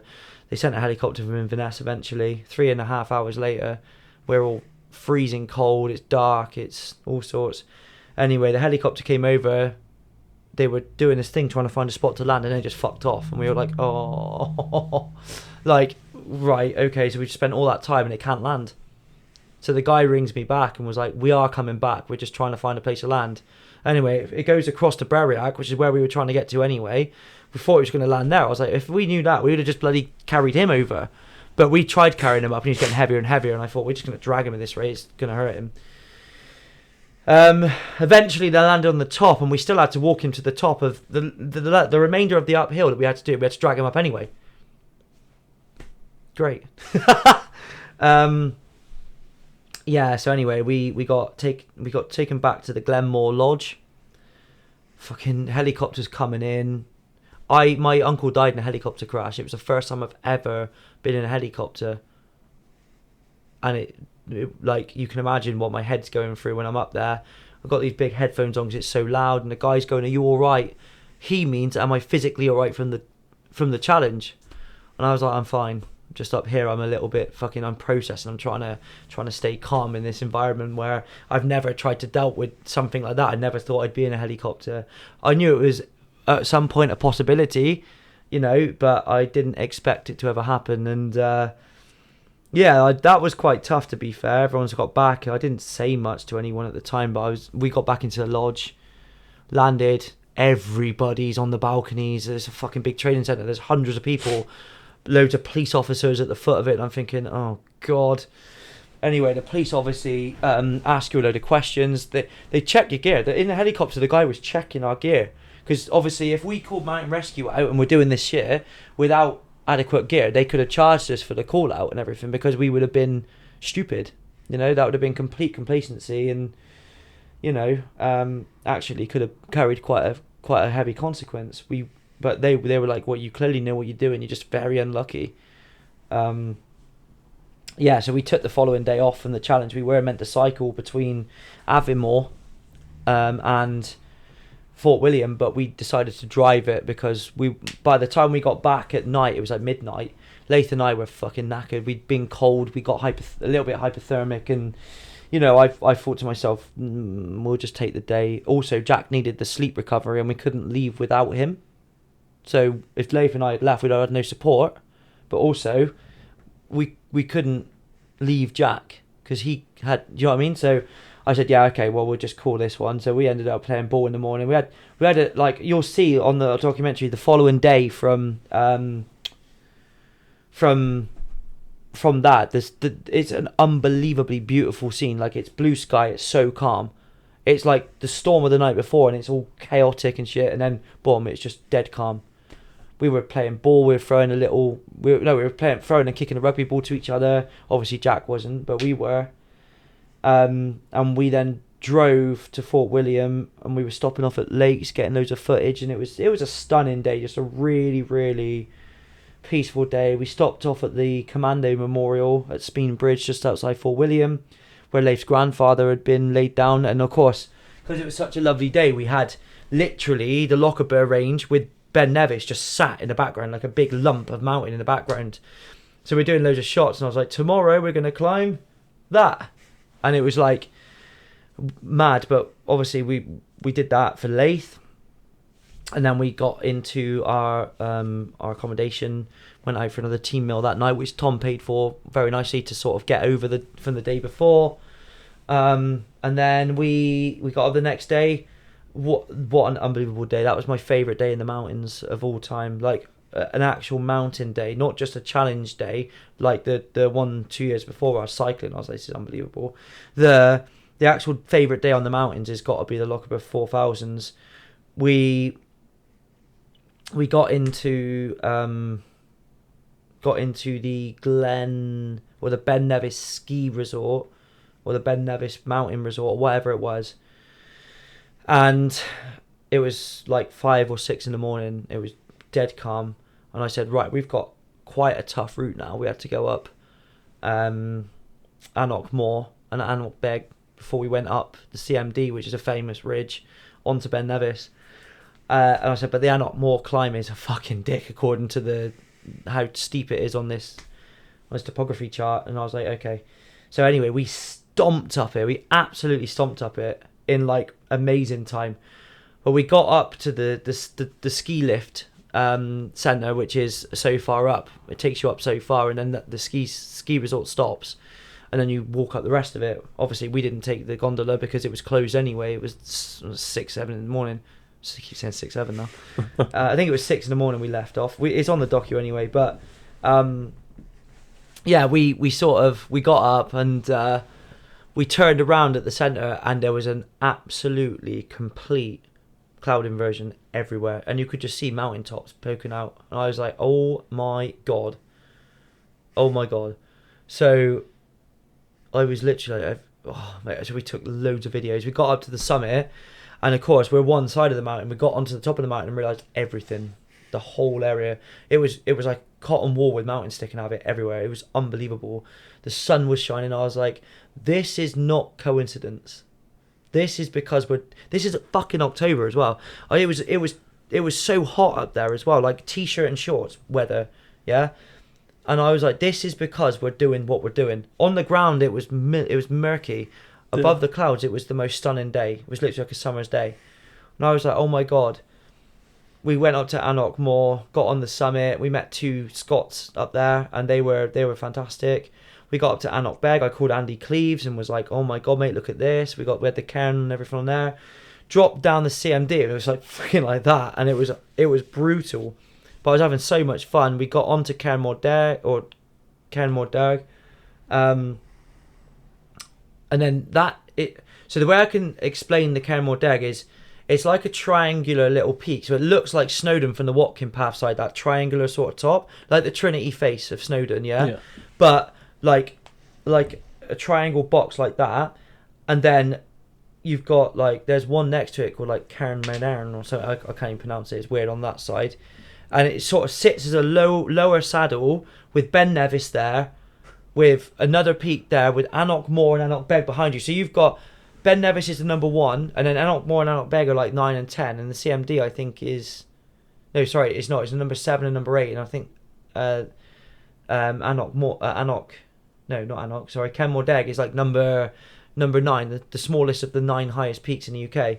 But it sits like on this triangular bit between these massive peaks, and you're sort of like, fucking hell, this is amazing. Like, of course, underneath us, all complete and utter cloud. But you know that's not the surface. You fucking fall straight through it if you drop. So I was like, this is just insane. And then you've got the CMD Arete, which is obviously the ridge that runs round. So much fun. It was so much fun. And Lath and I were having a field day. We were like, have you ever watched South Park, the movie? No. So the opening scene to South Park movie, they're like singing this song all really happy, going to the cinema and bouncing around. Obviously, we know what South Park's all about. It's not all about happiness. It's kind of a piss take. But that one scene of them all bouncing around, being like, yeah, we were like children on the summit. Anyway, we get up, and then you go through this boulder field just under Ben Nevis' summit. Fucking awful, horrible. It's like the last big, nasty bit on your leg. Anyway, we fucking flew past these people onto the summit. And then it was just like, we're here on the summit of Ben Nevis. But it was like 1 o'clock. We'd smashed like 4 of the 9 highest peaks in the UK in 6 hours. We just had to get down. Anyway, we met some amazing people on the way down. A little lad called Charlie who agreed to fundraise for us. He ended up going on to raise a couple of £100 just through school friends of his. I mean, kids donating for families of children that had died. And I'm like, this is just incredibly powerful. Do you know what I mean? We got down, and my foot was fucked. It was literally fucking ruined. Got down, and there's a picture someone's got of me going like this, and it's one of my favourite pictures. I got some of my favourite pictures of all time on this, and I'm like this at the bottom of the path with Lath smiling behind me walking down, and on the documentary they had the drone up capturing us. I was running down, capturing us coming down, and that moment of getting in the car park. But I kind of walked in bent over like this and went, I am fucked. Because it was just so hard. But we done it in so fast. We got down by like, I think it was 9 hours we did it in total. Or 8 hours maybe, something like that. And that night was just wonderful. We went for a meal that night in the town and just, you know, we had 1 day left of the actual challenge plus the day on Snowdon following. And I was like, wow, incredible. So anyway, we got through that. We had a great time there. And then we got up the next morning to cycle the 39 miles from Fort William to Arrows Lake Beach on the west coast. And there are white sand beaches at Arrows Lake, unbelievable. It ended up being a fucking complete covered in seaweed, which was weird. But yeah, so we got up the next day. Obviously, after what happened to Jack didn't take part in the Cairngorm 4000s or the last day cycle. We sort of retired him from that and said, no, you need to recover now. Lathan, I thought, in hindsight, we probably should have done the cycle day after and just got it done and just finished in the darkness anyway, because we felt like we could have done it, but we decided to stay as a team, which I think was better all round. So we get going, and then we come into what's the name? I can't remember what the town is called now, but it's where in Harry Potter they've got the viaduct that the train goes past. Yeah. Really famous. Glenfiddich? Glen. Oh, I can't remember what it's called now. Glenfinnan. That's it. Glenfinnan. So we got into Glenfinnan, and I kid you not, it was like awful. We saw this viaduct thing anyway, which is incredible. And our documentary team sneakily filmed the train going round, and is actually in the documentary. It goes twice a day. We just happened to be there at the time it went. Again, just another thing that falls into place on this event. Come out of there, and it was the hardest hills I've cycled up, apart from the ones in the Lake District the year before that.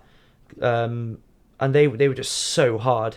Anyway, you ended up eventually coming out on the Atlantic coast. Oh, wow. Just the most incredible scenes. White sand beaches everywhere, turquoise waters. And I'm thinking, this is fucking Scotland. But you think about it logically, it's in the north. It's really in the north. It's cold up there though. Yeah. But yeah, so we get all the way to the beach. We'd had a bit of a miscommunication on the way over, and our support team hadn't been there. We were running out of water on us, and we needed more. They actually ended up catching up with us 2 miles away from the end. So we'd done 30 miles with no water, which was, yeah, up these hills. And I was like, whew. Anyway, it was all kind of a little bit tense. And I stormed off into the water, walked over all this fucking seaweed, which is bought in like planks of wood, nails, and I was barefoot just stomping over this seaweed going, fuck. Got into this water, my God, it was cold. So obviously on the first day we were wetsuited for a start, but on top of that we were also, we were at normal temperature. Our body temperature was fine, surface temperature was fine, because we hadn't done anything. We'd been battling really hard, dehydrated up these hills, so our bodies were fucked. And then suddenly you put it into probably what was about 4 degrees water, or 6 degrees, or so. I don't know how cold the Atlantic Ocean is, but it's not fucking warm, I'll tell you that. Of course, our bodies are warmed. They're, oh dear Lord, it would be like getting into a plunge pool after being in the sauna. Like it was ruthless. Anyway, we stayed for about 5 minutes in there, and I was like, I didn't smile for any pictures at all. I look back, I do regret it now. I wish I'd been a bit more, Anyway, we had another team meal that night to get over the problem. But by that time we'd finished the hard stuff. We only had to climb Snowdon after that, so did that, and then we drove down to Snowdon the next day via Loch Lomond. We actually had a private sauna session there, which had been my company sponsored, my MRPT company. I paid for it, and that was so funny. And there's a whole section on that in the documentary as well. We got to Snowdon in good time. We met back up with Tom. So Tom, his partner, Charmaine. But Rhiannon and Attila had gone home that night, so we replaced them with those two. And we captured the most incredible. So Lath and I shot off because we had to be on the summit for 7 p.m. As at 7 p.m, we everyone had to light a candle across the UK for the Wave of Light. The Wave of Light is this stunning thing that SANS take part in, that's worldwide, that at 7 p.m. in your time zone you light a candle, and at 8 o'clock you extinguish it.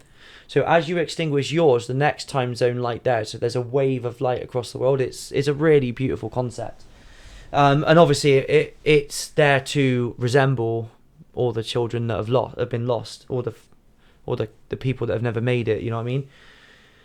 And for both Leif and I, it was a really powerful thing. So we made it on the summit, but we had 15 minutes to spare. We were really up against it, so we fucking nailed it up really quick. And then our team caught up with us. So we filmed all the stuff of lighting it. We dedicated it to Leif's boy who died at birth. And then everyone else caught us up. And we got loads of videos of us with this. It was just one candle in a golden box that I had specially made with some inscription on the actual candle. And then as all the cameras went away, the wind started blowing the candle out. So I lit it and I said, look, let's take it off the summit trig for now. You've been up Snowdon, haven't you? Yeah. On the summit trig where there's like a mound that's been man-made to rise it up, like a nipple. Yeah. And inside that nipple there's like loads of little divots that you can sit in, shielding us from the wind that was behind us. So we were all sat in little pods, like in these little things. And we had the candle lit, and it was right next to us. So we were all sort of dotted up the face of this thing. And where we were now out of the wind, there was no sound. It was dead silent. We had the most incredible cloud inverted sunset you've ever seen. We had it for sunrise in the Lochabers, for sunset in Iruri. And I was like, you tell me what the fucking likelihood in October of us having that like we've had it this week. I don't think it's coincidence. I think there's something somewhere that's done that. I haven't come to a conclusion as to what. I just think that is just too much of a coincidence. It's too powerful, especially given what we were doing. All on camera, everything captured. Way too much of a coincidence. So the documentary, I had a client of mine who miscarried at Christmas time, a lot further along than is normal. A lot further along. Really bad.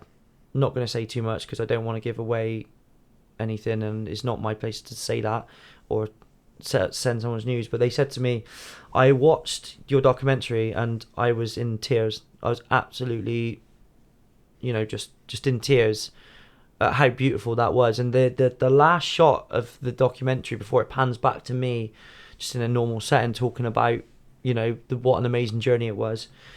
We're all huddled around the thing, and I blow the candle out, and the drone just pulls away from us, and we get smaller and smaller and darker on the summit, and it is the most, wow.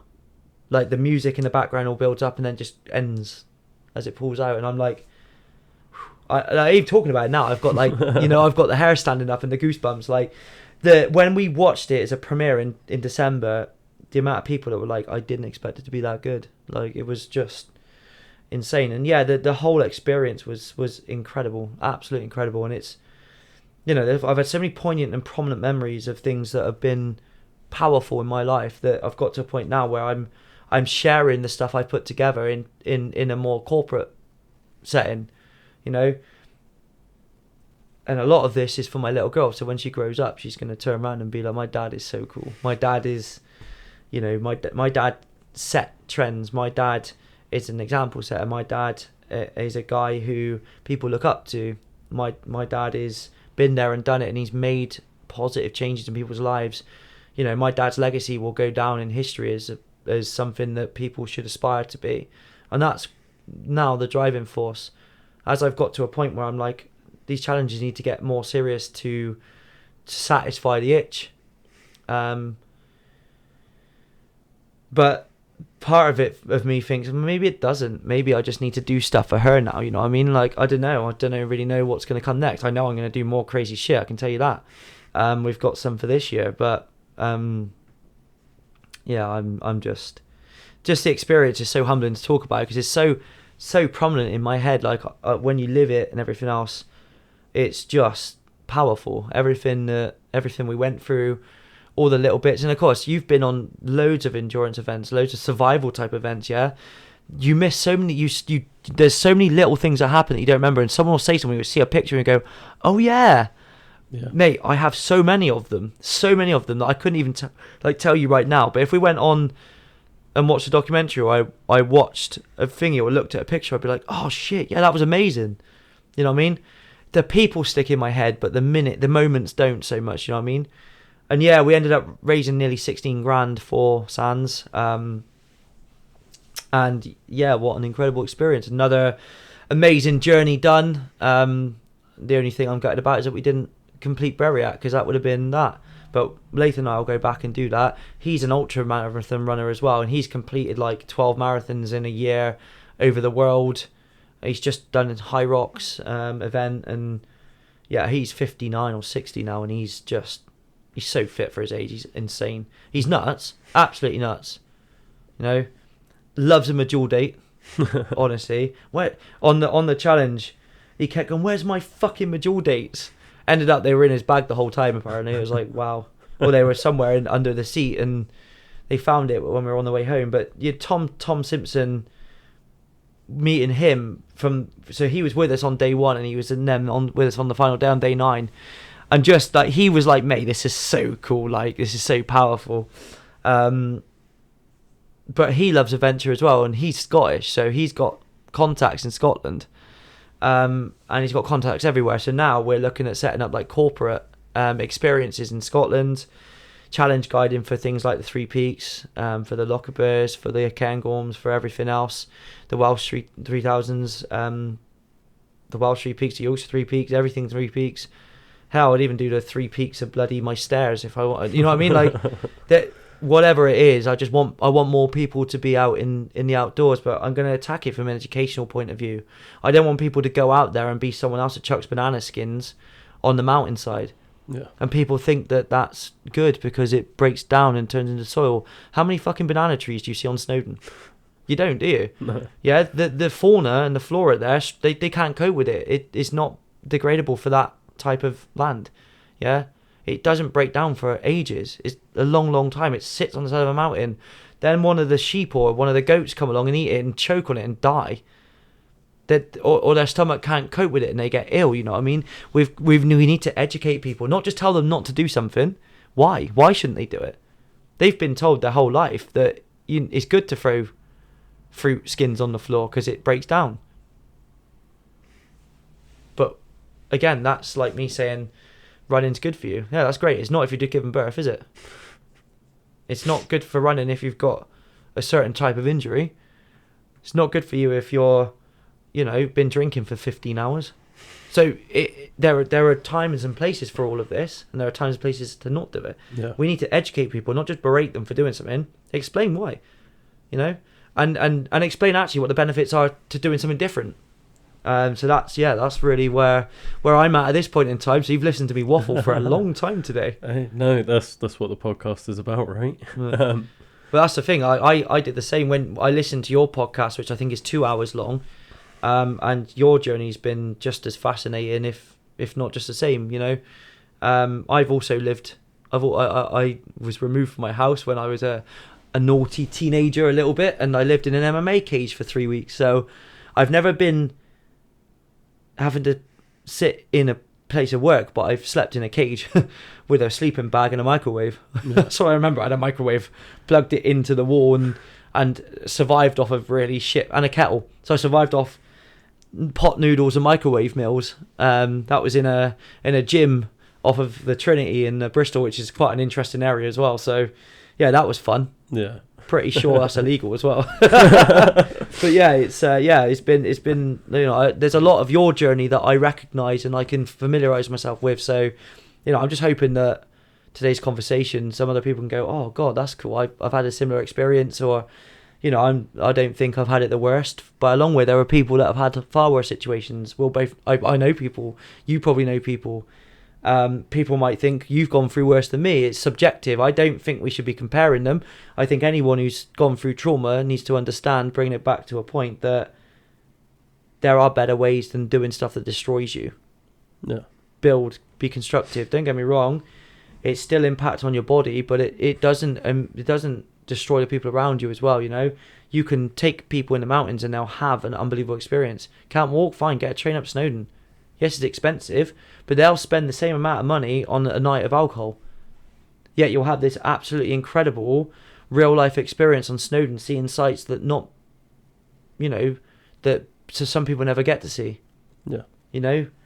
And it can be quite a moment for people, and I think people should do it. I think people should have their mind opened to wholesome things rather than just, I'm going to spend 50 quid and get fucked up. And I'm just like, God, it's such a easy way out. Yeah. Like, and it's crazy. Alcohol's a depressant. So how does it make you feel better? It's not escapism at all, is it? It's literally just plunging yourself into a state of shock and then feeling even worse the next day. And I'm like, why would you do that? You end up suicidal, or you walk in front of a car and don't give a shit. It's just mad. Yeah. But yeah. Taking it back then, full circle, as you quite aptly have there, if you could go back to that young you, going back to their call to adventure, that moment just before that call happens and you go on this incredible journey, what would you like to tell them? Stick out the shit times. Keep going with it, no matter how hard it gets.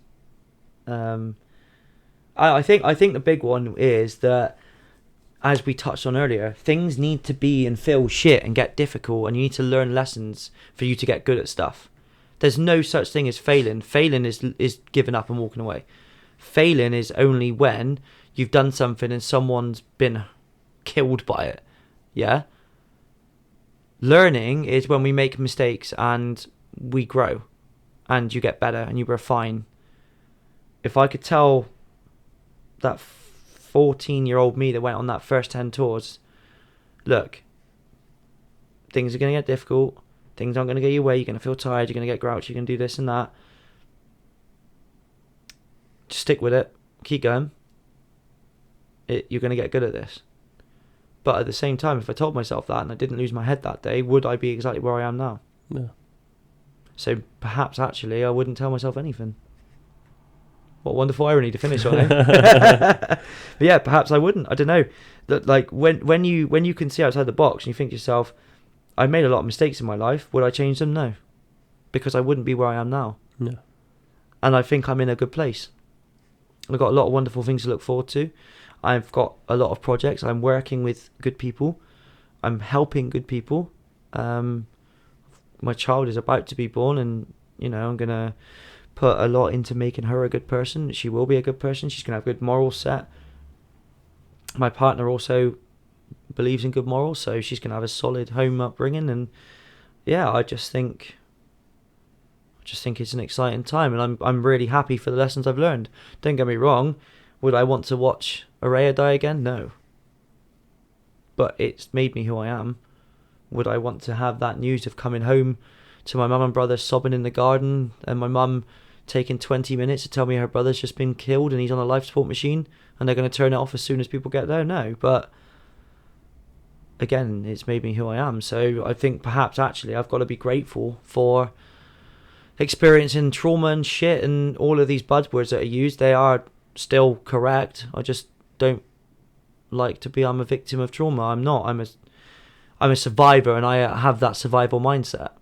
I am a leader because I've come from a place of experience, and that is what qualifies me to help other people who are in that position that can't find the answers like I couldn't when I was younger. We just need guiding from people that have been there and done it. And to actually have someone say to us, it's okay in this situation. Yes, you feel lost right now. I've been there. It does get better, even though you don't feel like it's ever going to get better now. This is what I did. It might not work for you, but there will be a day that you don't feel like this. One day you'll be in my position, and it could be your son. It could be your neighbour. It could be your daughter. It could be your grandchild. Who knows? But you could be in a position where I am right now, like I'm talking to you and you're talking to them, because you've survived. And you've thrived from that. You've literally grown from a place of darkness. You are rare. Everyone else grows in light. Plants grow in light. People grow in light. People grow when it's easy. People grow when things are going right for them. Yeah? Whereas people like you and I grow from difficulties, grow from trauma. We're bonded to people by trauma, and we grow when there's no answers, because we learn for ourselves And to me, that is what qualifies us to go out and make a difference to other people. Yeah. No, I agree. I think that's a very, very good time to finish the podcast. Thank you so much for coming on. I really appreciate your time.